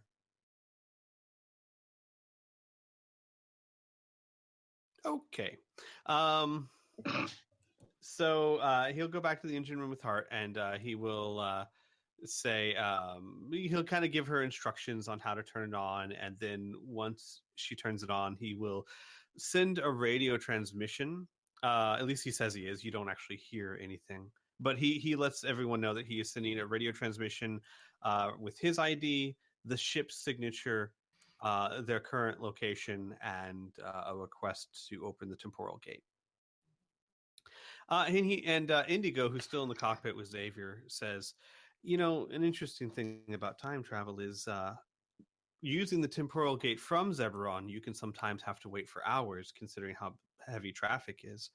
But coming to Zebron, they can just schedule a time that's free to right now, and we get to go back immediately. Oh, Well, I'm glad to see that there's perks, Xavier says with a smirk. And can I say, just as a character, I was almost hoping Indigo would say, the interesting thing about space travel is if we miss where we're supposed to go, we're never coming back. And then I wanted Xavier to say, that's not interesting, that's terrifying. That's okay. We don't need to do a callback. That would have been amazing, though. That would have been, though. Yeah. I didn't think about it. Yes. Somewhere in the Corsair's universe, fucking Zach is like, ugh, I got a shiver all of a sudden. Like some sort of hack is reusing my joke. After about 30 seconds, Cyber 6 will get over the intercom and he'll say, all right, Xavier, you don't have to punch it, but power up to maximum speed. The gate will open up in front of you in about 45 seconds. All right, engaging now, Xavier says as he puts in a smooth, steady acceleration all the way up to maximum thrust, velocity, speed, whatever you want to call it. Have you told everyone to buckle down yet? Yes. I did that narratively speaking, but I can do that now. Okay, because actually, yeah, sure. I'll go over the comms and says, we're going on our crazy adventure. Another one. You might want to buckle up, nice and tight. It's gonna get bumpy. And then he's gonna pause for a moment, and then he's gonna engage. He's gonna. Okay, go ahead. You hear slightly off in the distance. How do I do that? Okay, and then Xavier will get back on the comms, and he'll say, "Find Isaac. He'll help you."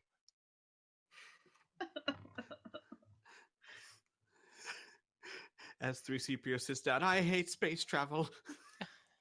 All right. Wait, so Kid, what are you doing? I said find Isaac. Yeah, I know. Kid's trying to find Isaac with Frill in tow. You see Lucas wandering the halls in the direction. Oh my god, you're all going to die. Yeah, you guys have like 30 seconds now. Isaac, how do I buckle up? Isaac is snoozing in the engine room. You know what I'm imagining? Okay, please don't take this the wrong way. But I was imagining us getting like a car seat and putting Kid into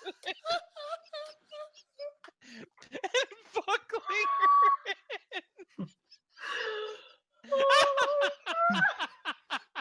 That would be so adorable. Are you okay? I didn't pinch the phone. I missed something good, didn't I? You missed something great. Can we say Isaac's still sleeping in the engine room? Yes, Please? because I had to feed the cats. Yay! Yeah. Okay, so 15 seconds, Lucas and Kid. Hey, you over hear Kid shouting your name from the bay. Kid, over here. What? Did you find him? No, if you want to buckle up, as he like hops up on one of the tables. You also see Sarah and Indigo in the room buckled up. These guys know what the fuck they're doing. These straps as he holds them up on the table and he like clicks them together. That's buckled in. Are you gonna do a flight? Can you tell us what movie we're gonna be seeing on this trip? The Kid hops up on the table and goes, "Well, what about? Never mind." And they just like buckle up and clutch the frill to them. And make sure to put the airbag on yourself before placing it on the frill. So the second you buckle up, Xavier, yes, in front of you, it looks as though, of course, in front of you right now is the brilliant red gas of the nebula. Okay, and it looks as though lines start from a circle and draw curvy lines in towards the center, as if a dozen lines were all converging on a single point. And when they converge, it's almost as if those lines peel away space into what looks to be a hole that is showing normal space and stars behind it. So it looks as though there is a rip, a hole in the nebula showing clear space beyond. Okay. And you pass through it. Okay. All right. As you Wait pass till through it, my mom sees me now. the second you pass through it, the ship immediately starts jerking violently. Not to the point where you have to do a lot of correction. Go ahead and roll me a pilot check. Oh, okay. Let me Make just it double easier check my small spacecraft. Okay, yeah. Yeah, make it easier by 10. Oh, okay. Well, I should be super good. Yeah, I succeed significantly by 56. You feel a lot of vibration in the control sticks, but nothing that you really have to compensate for. More, it's more like exerting enough pressure to keep them steady. Okay. Everyone who is buckled up, you get jostled around a bit. Isaac, you get splayed on the floor as the ship starts jerking wildly, as if you were going through massive turbulence. He's going to try his best to crawl over to the intercom, but can we say that he never reaches it? As Hart and Cyber 6, who are buckled into some seats in the engine room, just stare at Isaac. And you hear Hart say, "I forgot about him." He's clawing desperately at the floor as he's sliding backwards. I get a picture of like a dog in the back of a van. Basically. And it only lasts for about 15 to 20 seconds, and the turbulence starts to subside as you power away. You see before you and around you a sight unlike any that you've seen before, even those who have traveled quite extensively. Behind you, you can see either through a viewport or Xavier through, say, the rear, cameras, because obviously the ship's got to have our backup camera so that you don't hit the guardrail when you're trying to exit the spaceport. Yeah. You see what looks like a massive black eye with blue veins that end in a glowing pupil, which is where you exited from. It doesn't take long for anyone who's familiar with the oddities of space to know that you are looking at the event horizon of a large black hole, and dozens upon dozens of ley lines converging into the single biggest nexus you've ever seen. Speaking of, as a magic user, how the flip does that feel? It feels phenomenal. You're gonna need a cigarette after this. Yeah, same thing for Isaac. Isaac, you're still in the engine room. The second, it's kind of a weird thing too, because the second the turbulence hit and you started getting jerked around, man, did you feel powerful and yet helpless. It was yes. It is on many planets it is rare to see 3 ley lines converge into a nexus. This has got to be over 20 converging into a single nexus on the edge of the event horizon of the black hole. You can see a metal structure that rings the bright center, which is the gate that you just flew through. And as you exit the turbulence and get further away from the point of no return, you do notice on your sensors and through your viewport what looks like a floating city. It is a strange sight. The bottom of it looks like an asteroid, but it's as if the asteroid was sheared off to create a flat surface, and on that surface was built a very large city. It's not the largest you've ever seen. It's not center or by any means, but it's a very large city sitting on an asteroid. I just sorry, just how you say it's like it's not the biggest that you see, so I could just imagine like us going through time and space and Xavier just turning over to her and being like, I've seen bigger. It's okay. Yeah, it's alright, I guess. No, I don't mean to underplay it at all, even as a joke. But you do see that the city is full of large towers that rise up. Even from here, you can tell they must rise up hundreds of feet high. And the city itself has to be several kilometers across and wide. And as you pass through, Indigo, I forget. Indigo would have been strapped in the cockpit with you because she was the one that said, "Yeah." Oh yeah. Okay. She would have pointed. She said, "That is Zebron," and that she points back at the black hole is the eye of Zebron. Oh god, if that's its eye, reasons. what the hell is its mouth looks like? She nods and she says, "Actually, many children on Zebron are told horror stories about that." Okay. Xavier says, hoping that will end that thread of conversation. And She say, so do we need to hail Zebron or? Yes, and she'll kind of key in something on the console and then kind of say, call on this frequency. Let them know that you are. I don't think Cyber 6 used a name. He probably used your ship's signature. So transmit the signature and tell them who you are and request permission to land. With all due respect, Xavier says, they don't know who I am. You're an official Corsair. Maybe I'll just open up the comms and have you make the request. Oh. I mean, I appreciate the respect for our ship, but I kind of don't want to say the wrong thing at the wrong time. I tend to crack wise even under periods of great stress. She nods and she says, "Oh, yes, of course. I just know that some ship captains are kind of touchy about that kind of thing. Of course, I can do."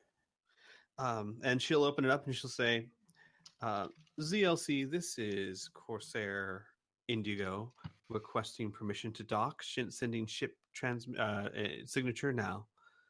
And after a few seconds, it says, "Signature accepted. Proceed to dock 3. We will attach to your computer and guide you in." And Indigo will nod and she'll say, "Just fly towards the city, towards the right side. The computers will take control of the vessel to guide it in through the barrier. There's I'm sorry, I didn't let you know. There is an invisible barrier around the city. So the computers guide you in automatically to avoid crashes through the holes that you can't see, obviously." Yeah. Okay. So let the computer take over for now until we get into the city. Exactly. It's the best thing. Okay. And after about 30 seconds, the radio cracks up. Corsair Indigo, we are unable to establish a connection with the ship's computer. Is it malfunctioning? And Indigo goes, oh no. Okay, yeah. Xavier will get on the comms and he'll say, "Yeah, this was an impromptu ship in order to get to this particular location. The interface might not be possible. Is a manual docking on the a possibility?" You hear on the other end, you hear like someone looks in the background like, "Yeah, if you got a piloting genius." Shut up. A ship. Second chance. Second chance. Manual docking is highly inadvisable. Perhaps there's a mechanic that can repair your computer. It looks like it's simply a connection error. The connection error is because we have never encountered your technological level before. With all due respect, even if we could fix our computers, which, by the way, are functioning completely perfectly, Xavier will do a quick double check. They are functioning. It's functioning perfectly. Okay, Xavier say they're functioning completely perfectly. It's more of trying to. Never mind. Even my euphemisms will go past you. I'm sure you're from the future, after all. It looks like a manual landing is going to be necessary, unless you want to bring someone up here to dock with us in space to install a special computer. The voice comes back somewhat more nervously. Oh, this is a class 3. Got it. Past vehicle incompatible with our computers. All right. Give me 1 second, sir, while I look that up in the manual. And you hear like laughing in the background. Class 3. And then here it is. Well, she's looking up. Xavier's gonna go over to Indigo. He's gonna say class 3. That sounds pretty low. I would have thought we'd be at least a 17. She shrugs and says, sounds like she's new. And on the other side Xavier looks unimpressed. He says, if we die, I'm going to haunt Zebron. She nods and she goes, if I die such a stupid death, I might do it too. And you hear on the other radio, okay, second chance, Captain. We're going to illuminate the opening. Please use repulsor thrusters only to vertically enter through the opening, at which time we will guide you into space dock. Am I saying that right? Yeah, into space dock. Confirmed. Ground control. Xavier control. Xavier control. That's fantastic. We should say that. This should be canon. Xavier control.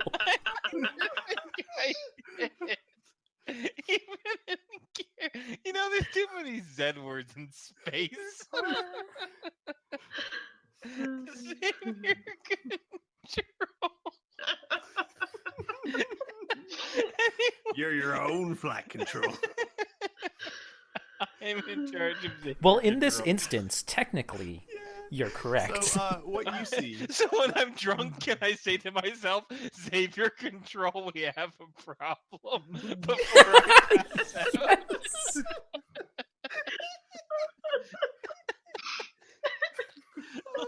I imagine that's what he said when he saw the space whale. Yes. All right. Anyways. All right. Piloting so check. what you see? Yeah. Sorry, what you see is a red light square, a square of red light suddenly to appear out of the nothingness above the city. Okay. And you're headed towards it. And Indigo says, "Well, I guess that's the opening right there. Never seen this. Yeah, I wish they could have made it bigger." Xavier says. And he says, "So if we don't die, want to show me a good place to get a drink on Zebron?" She nods and she says, "Whatever you do, don't go to any of the bars in Sector 2. The Corsairs don't know how to make good drinks." Gotcha. Well, I'll trust on you on that. It'll give me something to work towards, and it'll give a charming smile. All right. In we go. Rear thrusters only. Yeah, give me another piloting check. Make this one harder by 10, because all you have to guide you is like a square of light. We're gonna die. Oh my god, I did roll my 5. Oh my god. Adventures end here. So, we'll see you guys next time. Well, we all rolled new characters. Damn it. Alright, I rolled on my character, Squee. I just want to say, just give me a moment. Have you guys? I recently rewatched Galaxy Quest a couple weeks ago with a friend of mine. Have you guys seen Galaxy Quest? Yes, Tim, several you know times. when he's trying to pilot the ship for the first time and it scrapes again? Yeah, and he's kind of leaning in his chair like... Yes. That's my suggestion for this instead of us getting blown up. Sure. So you failed by 5, right? Yes. Yeah, so it wasn't a Okay, huge fail. So, right, exactly. So here's the thing: you're guiding it in. And you misjudged the left side a little bit, and as you're going through, you think you're good, you think you've got it, you think you got it, and you just start to get comfortable because all you gotta do now is lower it, and you're like, okay, here we go.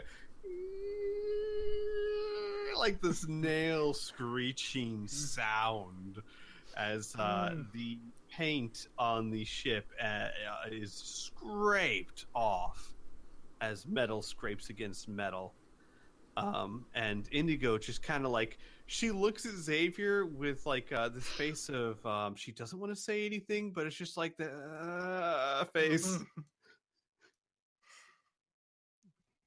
Xavier's just thinking about that drink. and you know what? While with all that scraping noise, just so you get inside the mind of Xavier, he's also thinking, Savior control? Why did you say that? You're gonna look like an idiot in front of the Corsair.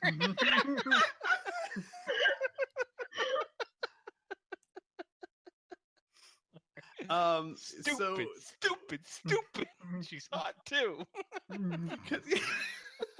Because you're going so slow, the scratching goes on for about 10 long seconds, and then it stops as you continue to lower down, and then you hear like a as like some part of the outer hole or some flap or something must have fallen off.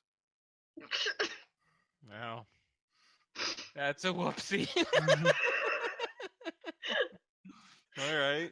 Xavier got the comms is like, we have breached the gap.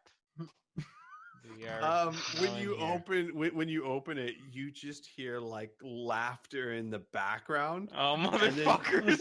I'm gonna find these assholes. And then you hear the same girl very nervously. Good job, Xavier Control.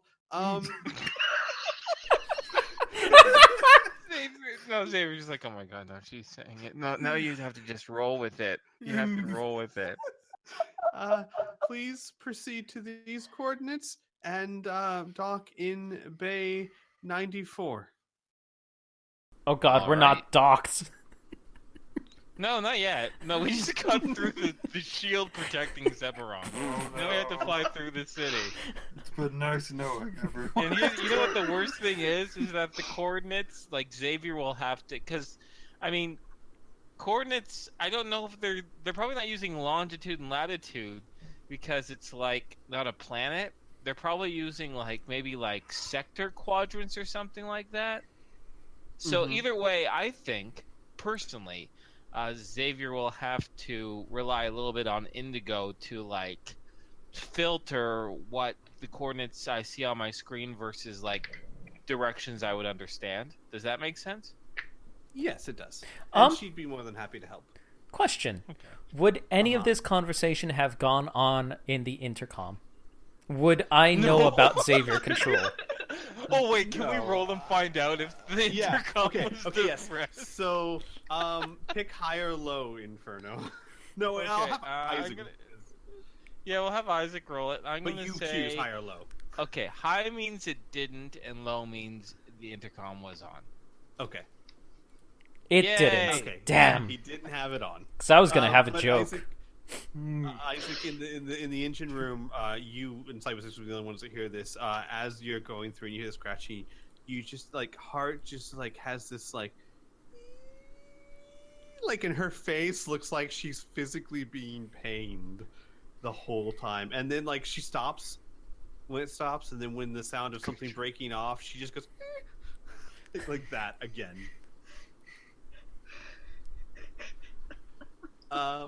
So Indigo would help you. The nice thing is that the the protective shell is about a mile high, so it is Okay. towering over the other buildings.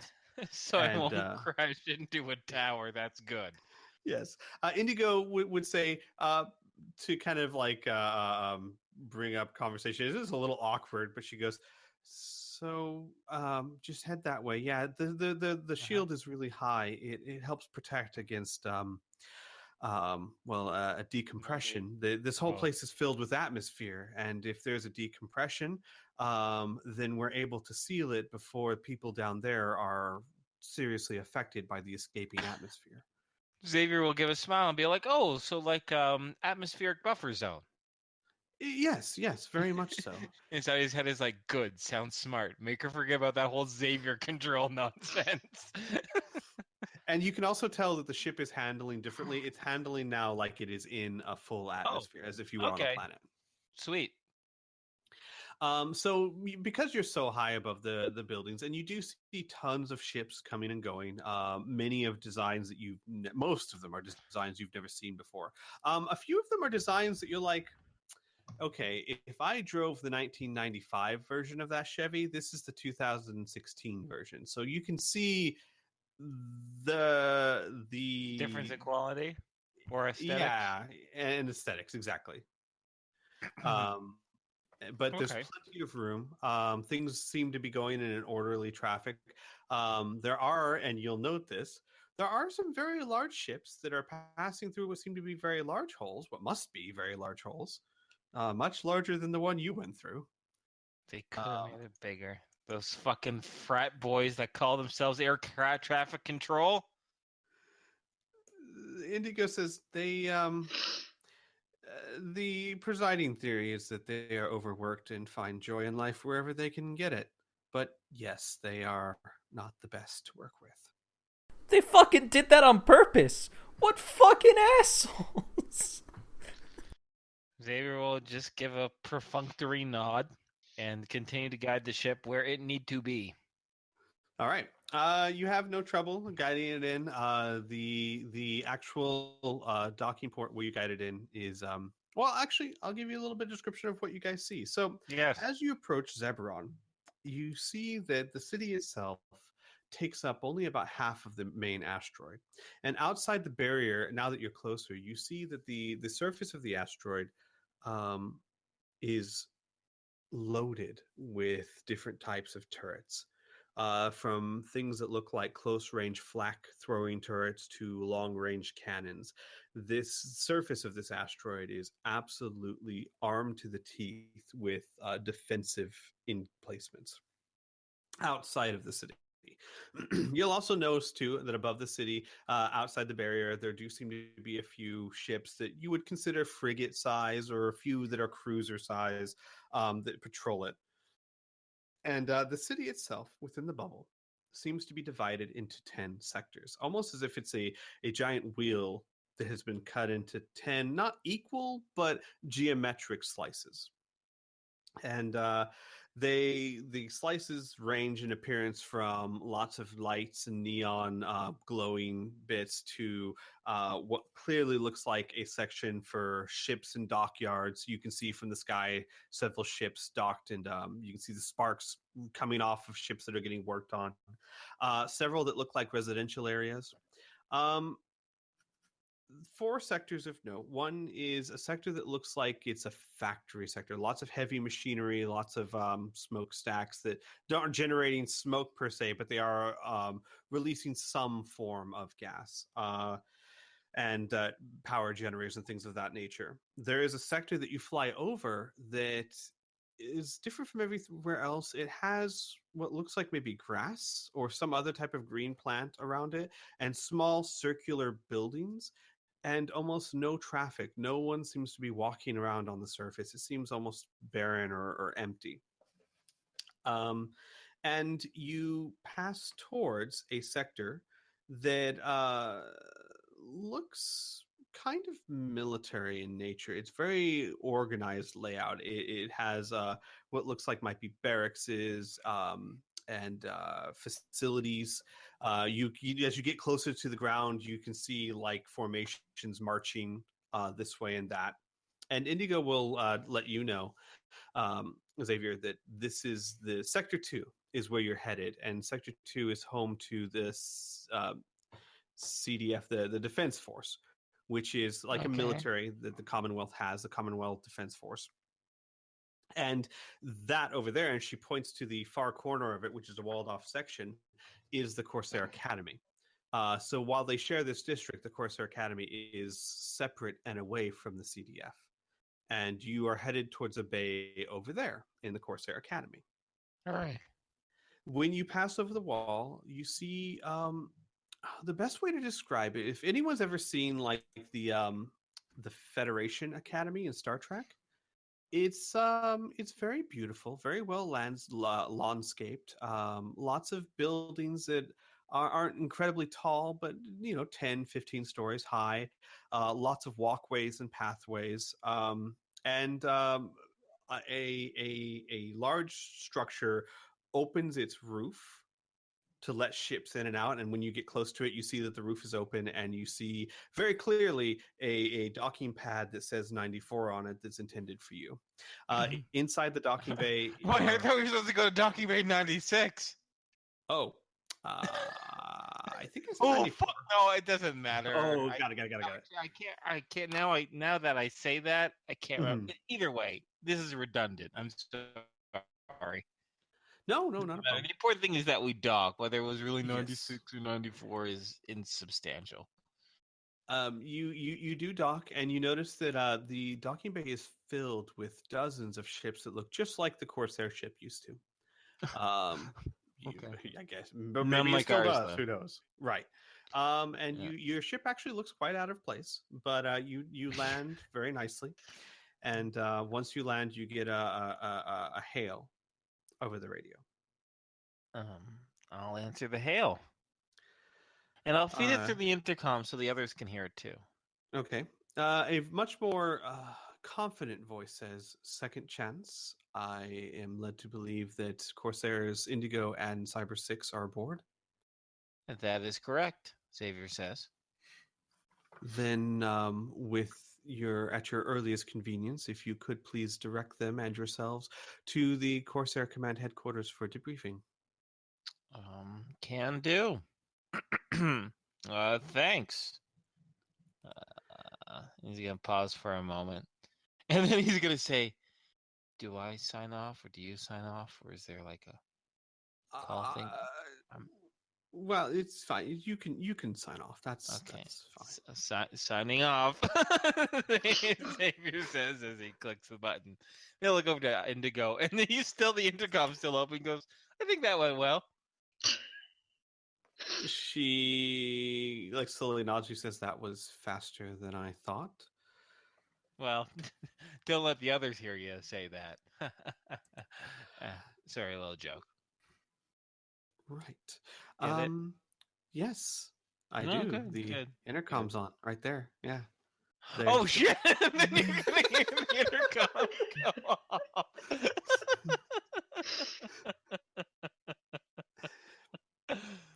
So everyone can start unbuckling and get together, and I don't need to unbuckle. That's true. You just need to find your feet. Yes. Ew. So Cyber 6 will say, "Okay, well this is good. This is good. I was going to ask for a debriefing so that we'd have a chance to explain in person why we're here and what happened. So this is a good thing." Mm-hmm. A word of advice to all of you. Okay. Corsairs are not really the type of people to conform. That's part of what makes us so powerful. So if you are to convince them that you are worthy allies, don't be rude, don't be shovey, of course show respect, but be able to stand up for yourself. Don't back down. Don't be submissive. Xavier will give a chuckle and be like, "Oh, Cyber 6, if you've seen some of the adventures that we've been on, you'd be surprised. You don't make enemies with the Splagorth by cowing down and pussyfooting around, after all." And don't you worry about that. If anything, you might have to be worried about us being too independent and feisty. Especially that one. He'll point over to Lucas. You see Lucas tapping his chin in thought. He nods. He says, "Good point. All right, new piece of advice. Please don't piss them off." Oh, okay. That I have no intention. Xavier will give another cool smile. We've come who knows how far. Who knows what time we're in right now. We were out of a pretty sticky situation not too long ago. The last thing I want to do is fuck things up. Okay, well then we're all on the same page, shall we? Oh, we shall. Kid, if you would bring the frill as soon as we go through debriefing, I'll get it with you to a hospital. Kid nods. Wait, are they sick? Xavier says, looking first concerned for them and then concerned for his health. Kid would shuffle a little bit and then say, doctor, but the person said that they weren't supposed to do the thing, but they did the thing, and that's bad, and I don't know what to do. Wait, what thing? Xavier asks. The thing. Okay, first Lucas lesson in communication. Don't have it use the same word in a definition for a definition. You gotta describe a bit more there, kid. What thing? Under what circumstance? Like during the whole black goo thing? It's hurt, so it's not supposed to do the... And Kid just kind of like holds out a hand and like waves it around like they're trying to mold a word or a thing, just like it's not supposed to. It's not supposed to sculpt? Lucas has his hand up like the kid that knows the answer in the class. Just Hermione Granger in the back of the room. Like waving his hand around. Ooh, pick me. Pick me. What? Pick me. Yes, Lucas. Not supposed to change form. Yeah, that. Oh. Wait, these things aren't supposed to change form? I thought that's what they were known to do. No, the doctor said not to change for, was it like 3 weeks? 3 seconds? Whatever. Oh, this was back when you were in the market, the Spogorth market on Center. Yeah. Oh, I wasn't there for that. I didn't realize it got hurt. Kid frowns and goes, you wanted us to leave it. Oh. Xavier kind of gives a cool, sympathetic smile. He goes, well, under the circumstances, I didn't have enough information. We were all in a bit of a panic, and some things were hastily said. Xavier notices how attached Kid has gotten to this little critter, and he'll say, if I knew then what I knew now, I wouldn't have said it. Kid narrows their eyes at you, but seems to accept what you say. Good, because it is the truth. I know Xavier isn't known for saying it very often, but hey, not that you would be able to detect whether it's the truth or not. That's just me out of character mentioning that. But Kid hasn't been around long enough to do that. Oh, just wait for it. Xavier will give just another little smile and a nod, and then he'll turn to Cyber 6, and he says, well, this is your home. I suppose you and Indigo should lead us poor backwards past yokels. He nods and he says, oh, well, one thing you'll find very quickly is that there's yokels in every time period. I see. Important question. When it comes to relieving oneself, do you use a paper product or more of a 3 seashell thing? Cyber 6 looks at you in all seriousness and he goes, I am absolutely the worst person to ask for that. Oh, yeah. Xavier says, I guess it'll be a fun little adventure on its own. Indigo, you hear like a snicker behind you. Worst comes to worst, we can always use the facilities on the ship.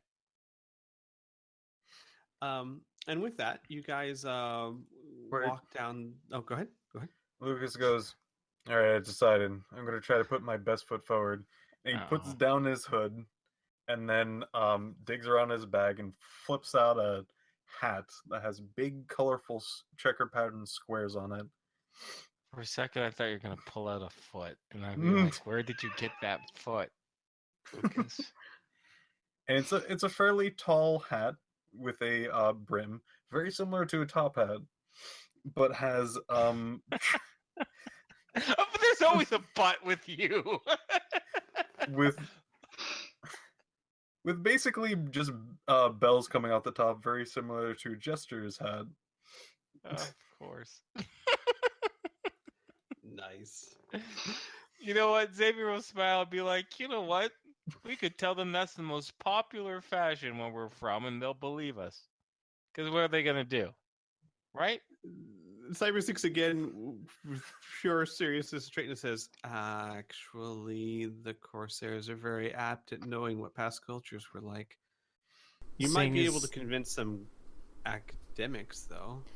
Seeing as how Cadets. we're in the future right now, they would have ample information about the past.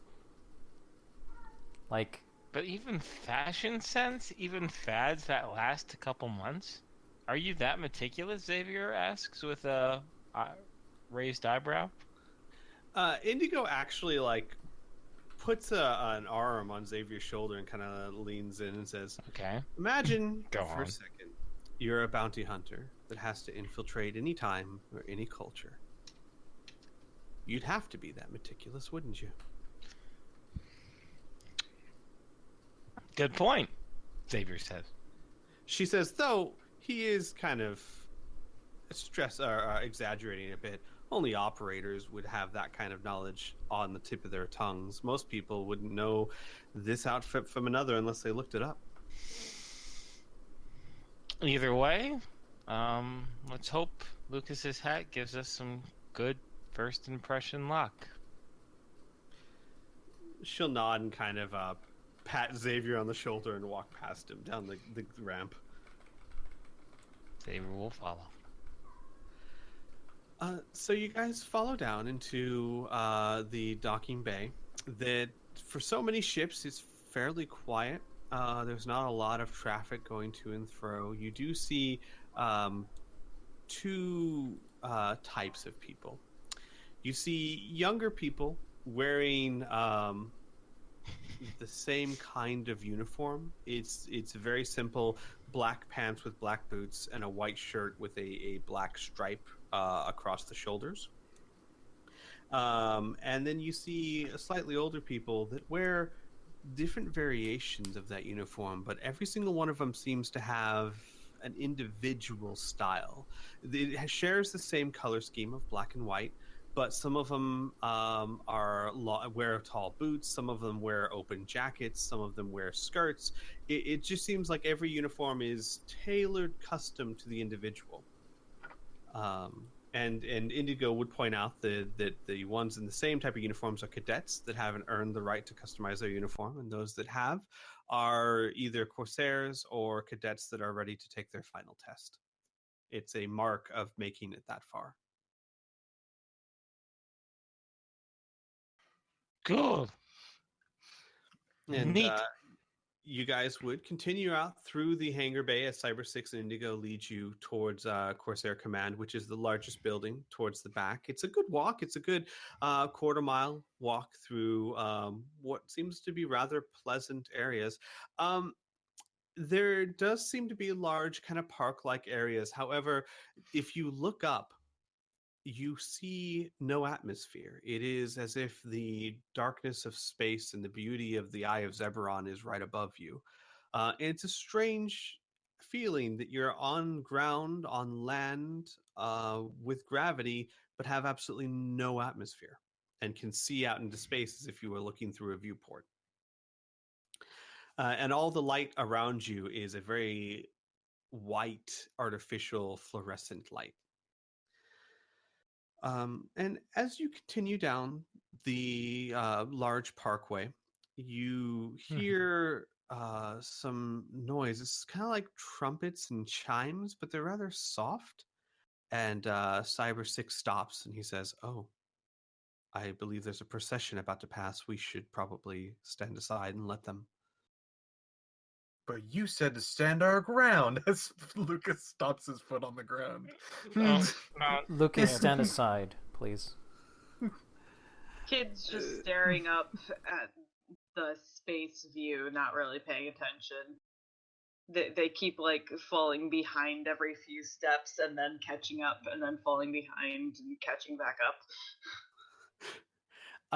You see coming down adjacent road a procession of about 30 people. They're not dressed like Corsairs, except for a few on the outskirts that seem more like guards.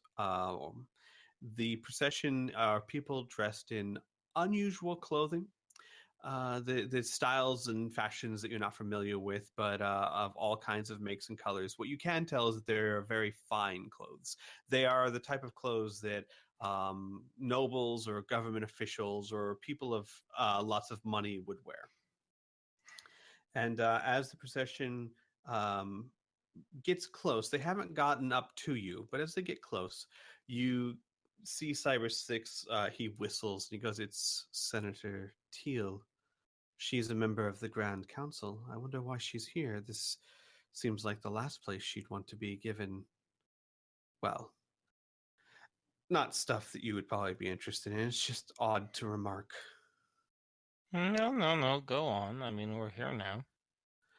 Well, there are many philosophies in the Corsairs of how to go about being Corsairs, and she is pushing for reforms that many do not find popular. Oh.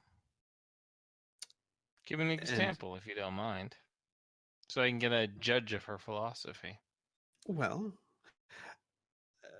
the Corsairs are able to do what they do because of their reputation. Understandably, we go into different times and places and take people from there. And if you are a native to that, say, culture, you may not know what we're doing or why we're taking that person. It could be very, well, to put it bluntly, like we're walking into your home and taking your things. So we get along by our reputation. People allow us to do what we do because they trust we're doing it for the right reasons. In order to garner that reputation, we have to be very careful. There are some Corsairs that hold to this, and there are others that feel capturing our marks and preventing the rifts in time are more important than salvaging our reputation. It may seem like a small thing, but it is at the core of what it means to be a Corsair. Teal, Senator Teal, is pushing for stronger adherence to the code and the reputation that comes with it. But you said she's a reformist, so that implies that the current status quo is that the Corsairs are getting lack on this? There are many who believe that stopping another incident like Sigma 7 takes priority over everything. Fear is a powerful motivator. What about greed, Xavier says, looking over at Cyber 6. I mean, Simmons and the rest of them went through this program, and now they've turned traitor. Unless you think they're doing it so for some sort of greater good. But to me, and by the way they were talking, they were doing it completely out of self-interest. If it were me, Xavier says, boldly, I'd focus less on about getting the job done and then ensuring people, stick with what they promised to. Cyber 6 nods. Indigo actually looks very approving. And Cyber 6 says, there is a lot of merit to that thought process, and you're right. Simmons' actions, I fear, are the product of other mindsets. Though the subject is complicated, I certainly understand your viewpoint and even share it. Sure, Xavier says with a smile. I don't mean to bust your chops or any other metallic body part of yours. It's just that, sometimes, people, human beings, sentient beings have wills of their own and nothing is completely predictable. It makes things interesting and sometimes it makes things scary. He nods. I've been a Corsair a very long time, and this is just part of a cycle. Sometimes Corsairs lean one direction until the reputation begins to break down, and then it swings to the other side. It is inevitable, and I've grown used to it, but the transitions are never pleasant. And with that, there is a loud sound, like a thunderclap, like a boom. And those of you who were looking around would see what looks like a lightning bolt strike from far off in the distance into the crowd of the procession. And as the lightning bolt hits, chaos erupts from the procession as people start screaming, and Corsairs draw their weapons and start looking around, and everyone around you starts like hitting the ground and looking around for some sort of attacker. Well, Isaac draws his weapons. Lucas looks around, still standing in this body of people laying on the ground. Is this supposed to happen? Oh boy, I muted myself. Xavier hits the deck and then reaches for his weapon. All right. Kid runs for cover. The closest and really only cover you'll find is like a park bench about 10 feet away. Works. Cyber 6 would of course draw his remaining shotguns and look around. Indigo just kind of crouches and starts looking around. There are no other shots or explosions. No one. Several Corsairs are calling out directions, and you see people starting to search. And then you hear a scream, "Teal's been hit! Please, medic, medic!" And people are rushing over to the crowd. And That's my call as Lucas runs forward. That's my call too. As I run forward as well. Cyber 6 would hold up hands in attempts to stop you, saying loudly, "No, they don't know who you are. If you rush towards them, they might think you're an enemy." Lucas stops in like a statuesque run pose. You got a point. Isaac is still gonna run. And Cyber 6 Nice knowing you. Or you could just keep going. Oh, crap. And he starts taking off after Isaac. Lucas like trots behind Cyber 6. Do you want me to tackle him? I can tackle him. Cyber 6 shakes his head. He catches up rather easily with Isaac and looks over to Isaac and he says, "Isaac, I understand. Rest assured that they already have the best doctors there. You are just going to confuse and possibly scare them." Isaac will slow down and stop. You can also see you're getting close to it. It's hard to tell what's going on through the throng of people. It's like the entire 30-man procession has collapsed inwards. So all you see is a throng of people gathering around a certain point. And then you'll hear from there, give her space, but we should move her, go." And then Cyber 6 praises Isaac, and he says, most people would have stopped when I said to. I am impressed that you did not. I think it was foolish, but it also showed merit.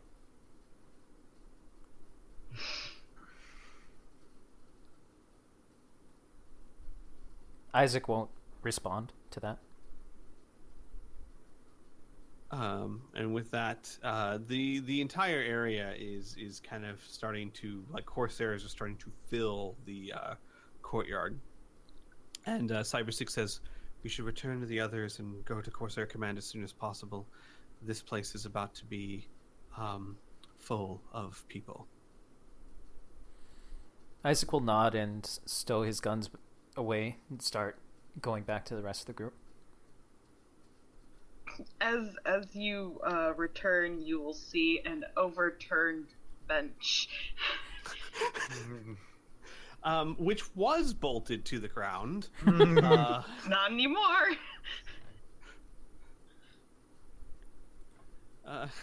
Indigo would, as they pass by Kid, she'd go, Kid, could you, look, they are really, strict about the bench. Like, when I was a cadet, could you just maybe put it back up? Maybe no one saw?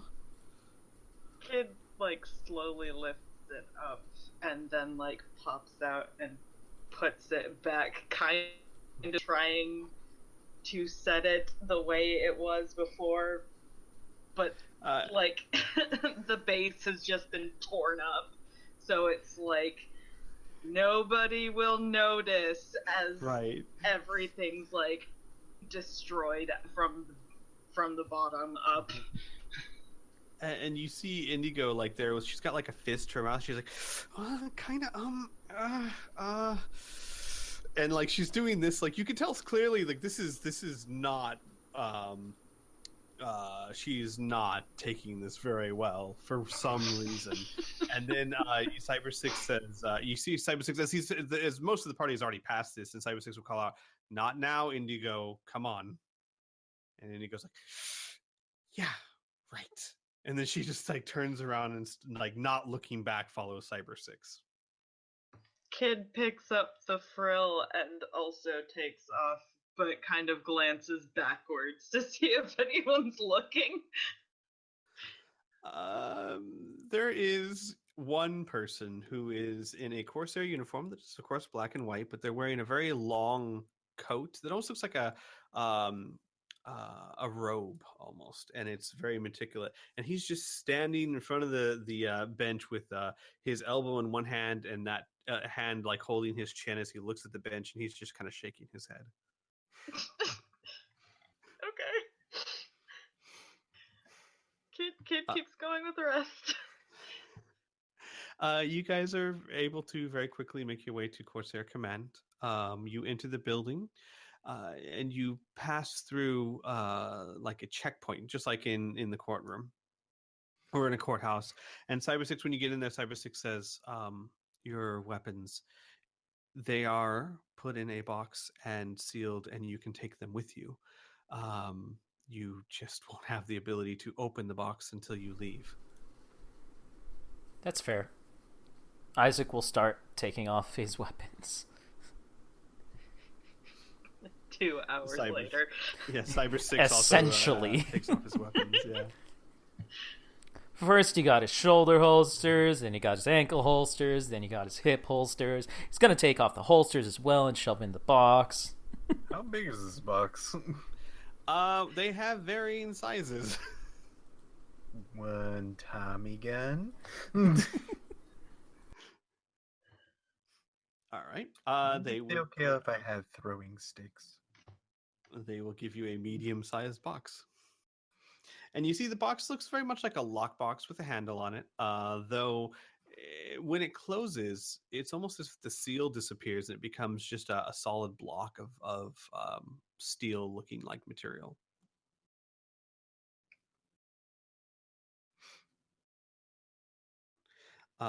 And the people who put the weapons in the box do offer. They say if you would prefer, if you don't want to tote it around, we can of course store it for you, and you can pick it up on your way out. It is simply up to your culture and preferences. Well, it should probably fit into my case again, as he like looks down at the guitar case.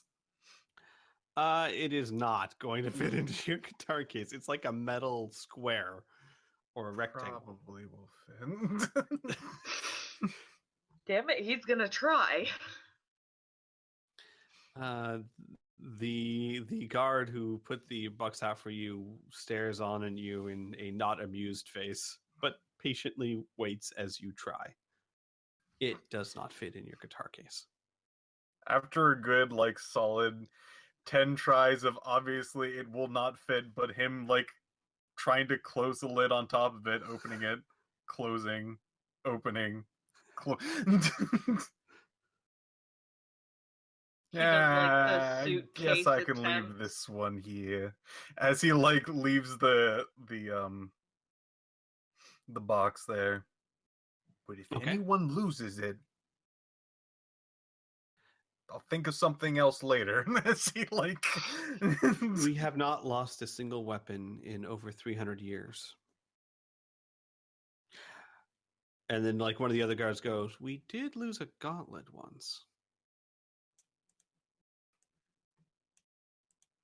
What's that? That's it. He goes back to his job. How old are you? Oh, I'm only 32, but I mean, we've been here for a very long time. Not personally, not me personally, but the Corsairs and the security. I feel like this should be easy to understand.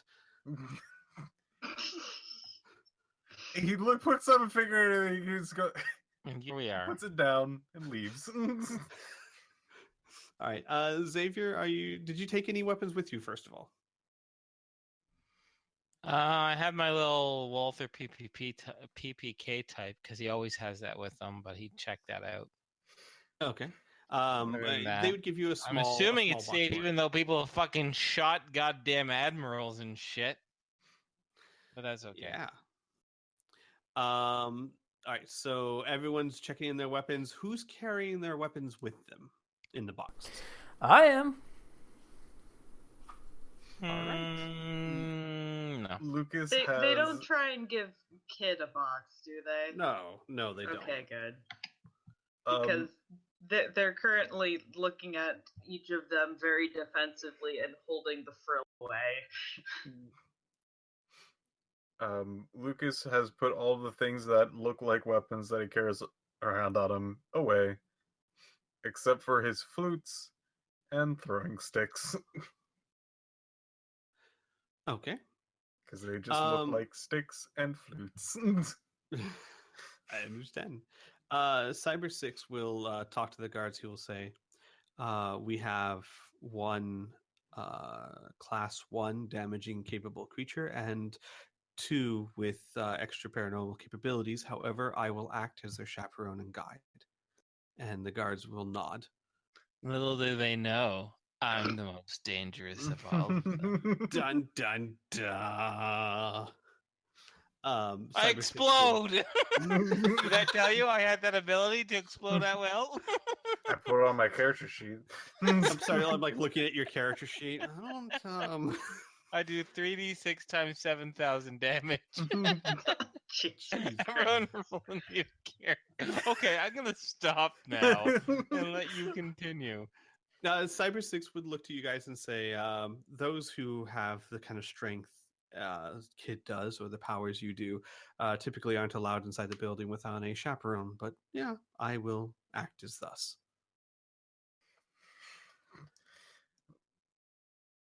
And with that, you guys are led by Cyber 6 into what seems to be a fairly small but comfortable waiting room. It's furnished with red velvet-looking type couches. The carpet in the room is black, and there is a white, it looks like marble table that looks like a coffee table, but slightly higher. And on it is some refreshments and drinks of food that it looks fairly familiar because food hasn't changed that much in the past 500 years. What? And, They're all on the Atkins diet again? Jeez. that died out 7,000 years ago. All right. And Cyber 6 says, well, given all the commotion that's going on, it might be a while before they get to us, so get comfortable. So wait, is this like a waiting room, or It is. Kid is immediately going to start pacing? Well, Xavier's gonna relax and say, "Get comfortable." I think that'll be easy enough as he reaches for a pear-like food object. All right. Yeah. It Xavier looks at the grapes and considers. Oh, never mind. I'm lagging. Oh. Yeah, it tastes very pear-like. You've been sitting there. Okay, so I'll say this. You wait about 3 hours. Anything of note anyone does during this time? Oh, fuck. Lucas is like, the first 2 minutes, he seems fine. 2 whole minutes, you're improving. Yeah. After that, he paces, he starts making balloon animal things. After 7 minutes, Jesus. it basically gets more and more progressive of him getting increasingly bored and doing more stupid things.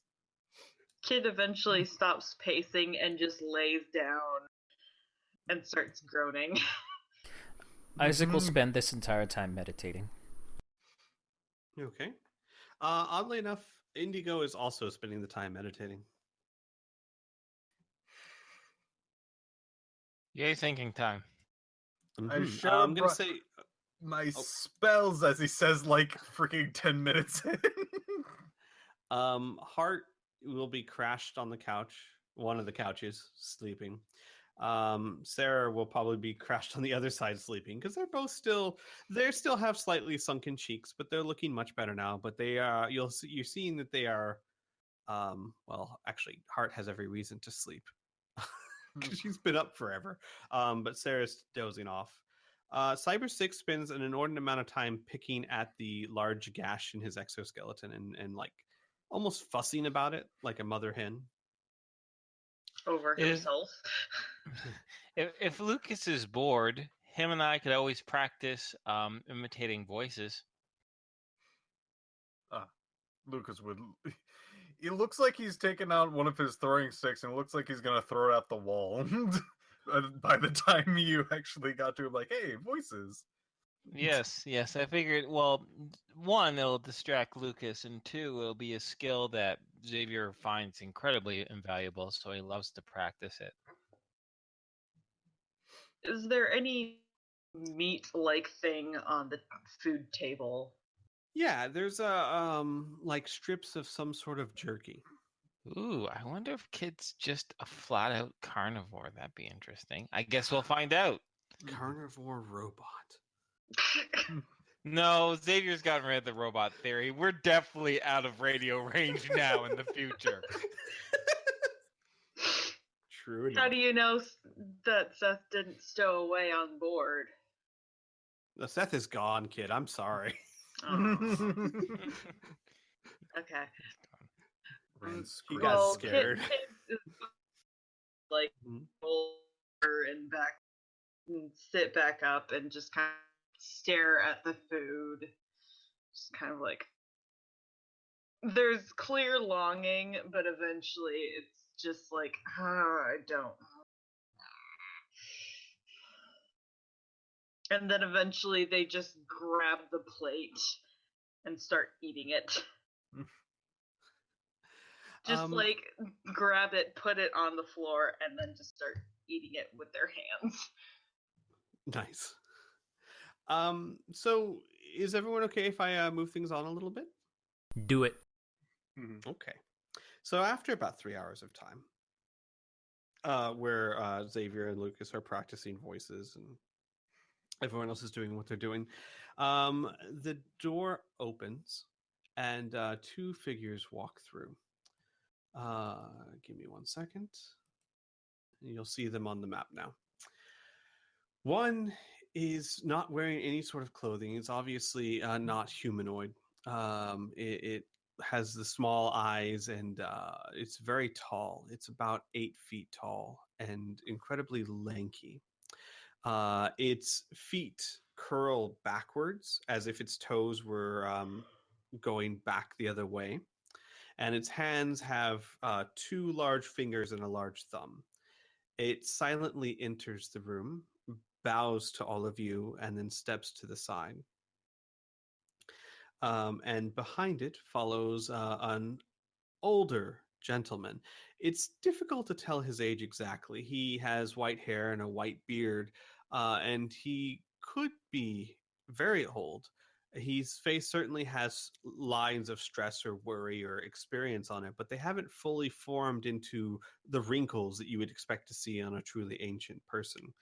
But they do carry a walking stick of sorts. And when they enter the room, Cyber 6 stands up and says, "Admiral, I didn't expect to talk to you personally, sir." When the old older man- gentleman walks in, he goes, "Hey, you have a marvelous beard." The the Admiral looks to Cyber 6 and looks to Lucas, and he goes, "Well, thank you, my boy. I am quite proud of it." Lucas just standing there with a tiny smile on his face. Indigo is just staring at Lucas with like an open mouth. And Xavier's also standing because it's clearly a matter of respect. He's not saying anything, but he's carefully gauging body language, specifically of the Corsairs and these 2 new arrivals. okay. Cyber 6's body language is hard to read because he be robot. But Indigo has stood up from her meditative pose, is at rigid attention, and currently is staring at Lucas with disbelief.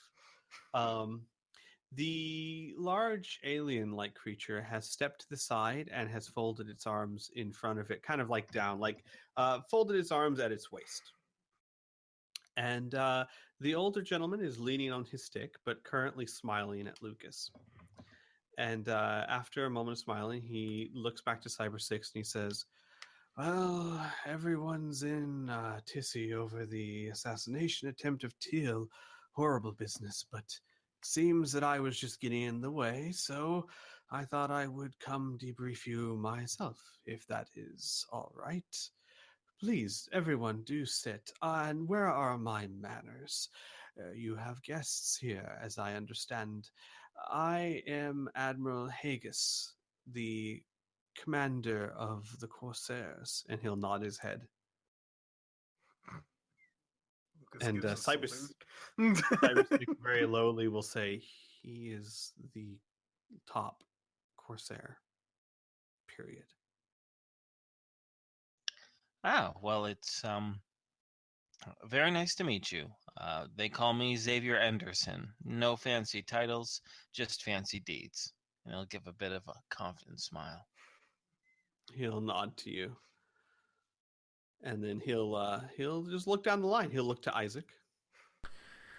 Isaac Redfield, but you would probably know my father, Delam Tabris. With that, the two look at each other for a long moment and then look back to you, and he'd say, "Yes, I knew your father. That is unexpected, but perhaps something we should discuss a later time." I plan to. You see Lucas playing with 2 paper wad ball things in his in both of his hands, ready for his turn. All right, he is looking at Lucas. I am Lucas, and throws down 2 poppers at his feet. Indigo puts her face in her hand, in embarrassment, and the older man just chuckles and he goes, "Oh, youth. Well, it's good to meet you, Lucas. Even if you don't have a beard quite like mine." I wish I could even have stubble as he has a single tear come down his face. And then he'll look to Kid. Is Kid still sitting down? Absolutely. They have not gotten up. He will look to Kid and he'll say, "And who might you be?" Kid looks between him and the very, very tall being and very, very quietly mutters, "Kid." And sort of, they just sit there uncomfortably and kind of flick a grape. He will nod, and he will. Of course, Sarah and Hart will introduce themselves. Hart in her usual energetic, "I'm Hart." Actually, because Cyber Six said to stand out, she will actually say that I am Hart, mechanic of the Second Chance and niece of Paw. And then she does a flourishing bow, and then looks up to see if she's doing it right. Isaac nods approvingly. And then Sarah just says, "I'm Sarah." And then with that, Hagen will say, "And this is my friend for a very long time. His name is Pawn." And the alien will nod its head and will speak for the first time and say, "It is good to see you back in one piece, Cyber Six. But we have much to discuss. Where is your crew? Where is your ship?" And with that, unless you guys would break or not let him, Cyber Six would recount the tale of what happened. Let him go.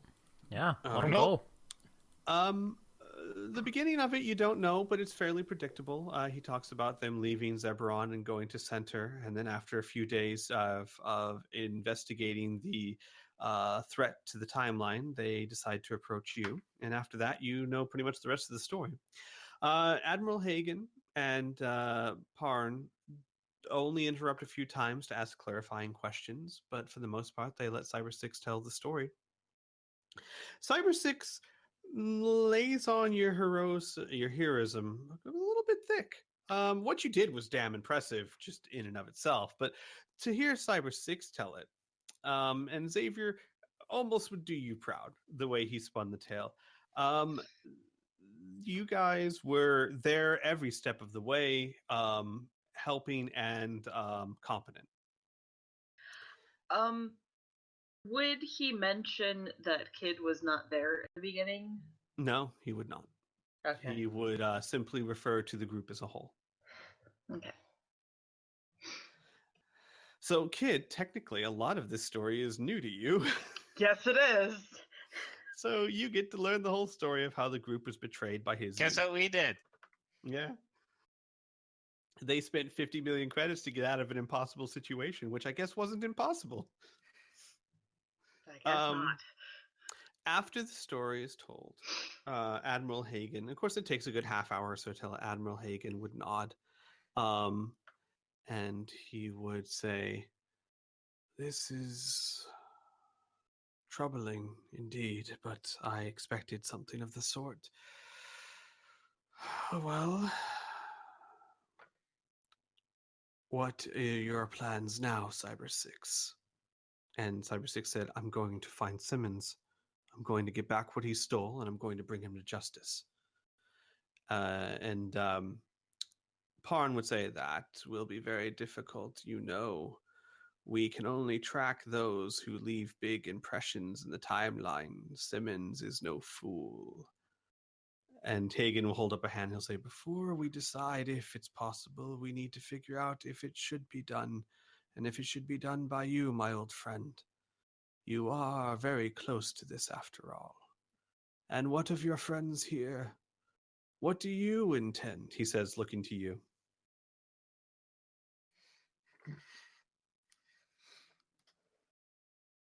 Kid flicks another grape. Well, we have a vested interest in this. As of right now, the orb, which we got into the hands of Simmons, unknowingly, made us a target by Thraxis. And he is finding out a way, or has a way, to track us and essentially put a bounty on our heads if we don't return said orb within 3 years. Xavier will pipe up and he'll say, it's my understanding from our relatively brief interaction with Cyber 6, Indigo, and the others that the whole point of the Corsairs is to correct mistakes, people that mess with time, people that cause trans-dimensional disturbances, setting things right. Well, something has gone horribly wrong with the orb being stolen, with members of your organization going rogue. Things are at a tilt, are disrupted. Now, either we can be passive, like the billions upon trillions of people here in the galaxy, or we can decide to take an active approach in trying to fix it. Our group, although small, is extremely plucky and, well, almost stubborn sometimes when it comes to getting what we want. And frankly, I can speak for myself, and I think I can speak for much of the other people here when we say that we don't want to be passive watchers. We want to be active participants in setting things straight. Hagen will share another look with Parn, and after a minute, Parn will say, go on, Hagen. You know why you came here. And Hagen will look back and he will say, it is true I didn't come here by chance or because I was not needed elsewhere. First, I will tell you this. You will not hunt down Simmons as Corsairs, any of you. That is not the job of a Corsair. That is the job of someone else. But before I get into that, I need to be sure. After all, if you intend to hunt a Corsair, one of the best trained bounty hunters in the galaxy, you have to be better. Or otherwise I am simply sending you to your death. Lucas gives a big, toothy grin. It's like it's the end of summer and the parents told the kid, no, you don't have to go back to school. Hagen looks serious for a moment. He says, I am sure you are aware of the events that just took place. The attempted assassination of Senator TL. Yes. I am going to charge you with finding out what happened and stopping or bringing in whoever's responsible. And with that, Indigo goes out like a surprised outcry. What? But, Admiral, surely there are others that can do that. Yes, there certainly are many who want to do that. But they don't know anything about our society or what's going on. I know. That's the point. Xavier says, that's exactly the point. If we're times in different places, different situations, we need to show how quick we can adapt and learn and innovate. What perfect time than to throw us into the water and make sure we can swim or not. That is certainly a part of it, but I must confess part of it is of a more selfish nature. We are in troubled times. Many Corsairs are struggling against the reforms that Teal is proposing. If I assign any Corsair to look into this, I will be seen as biased. And since you do not know our ways or our politics, you will be unbiased in your investigation. By assigning you, I not only get to see what you're capable of, but I get to stay neutral in this entire unfortunate incident. So will you take my offer? Will you track down who tried to assassinate them and stop whatever they are attempting to do? I have to admit, your whole scheme here is so clever, I almost want to agree to it on principle, but I can't speak for everyone. But I'm up for it. Why not? I would love to. It's better than sticking in this room for any longer. He would look to Isaac. And you, Isaac Redfield. If I agree to this, will the information about my father be free for me? Because, admittedly, he probably doesn't know I exist. I've been trying to find him. I am stuck in a difficult position. The information of your father should be yours by right. After all, you are a son. But it is also of the highest classified nature for reasons I cannot go into. If you do well, and if you succeed in what I am giving you, I will promise you all two things. One, you will have my blessing to hunt down Simmons and his team, and other opportunities as well.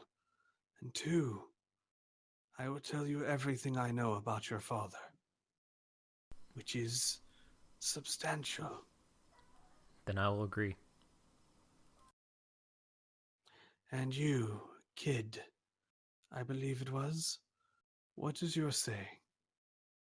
Kid looks up from having flicked the grand majority of grapes off into some random corner and goes, what?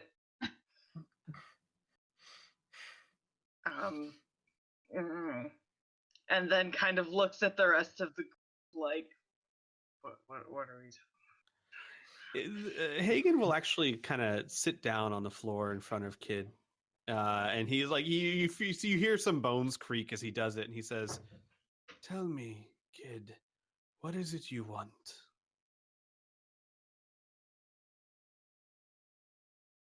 Kid frowns and looks down at the frill and goes, you have a hospital here. He will look at the frill and he'll say, "Oh, a frill. I have not seen one of these in many years. They are extinct now, you know. It is possible that this is the only one in existence in this time, but they are easy enough to treat. That can be offered to you no matter what. So put that out of your mind, young kid, and tell me, what do you want?"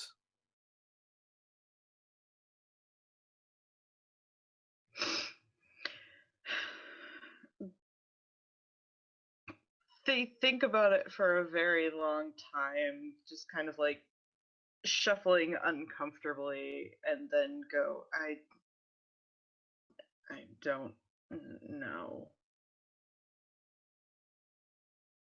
He nods carefully, thoughtfully and says, "Then accept my offer.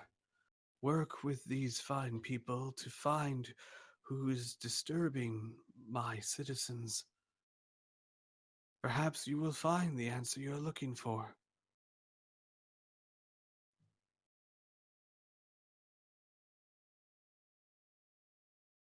They look down, almost like in an embarrassed way, and kind of like shrink into themselves and nod. With that, he will stand up and he'll say, "Then it is decided. I will grant you authority in this matter alone. You have the ability to question or detain anyone you feel or have reason to suspect is involved with this unfortunate incident. But understand, you will have to explain your actions, so use your power wisely."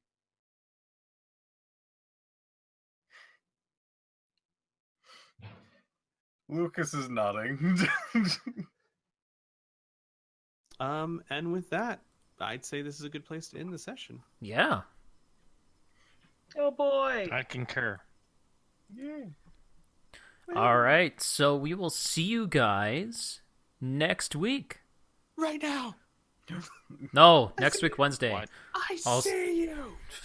Also, don't forget the thrilling conclusion of last Sunday's episode coming this Sunday for Riffs.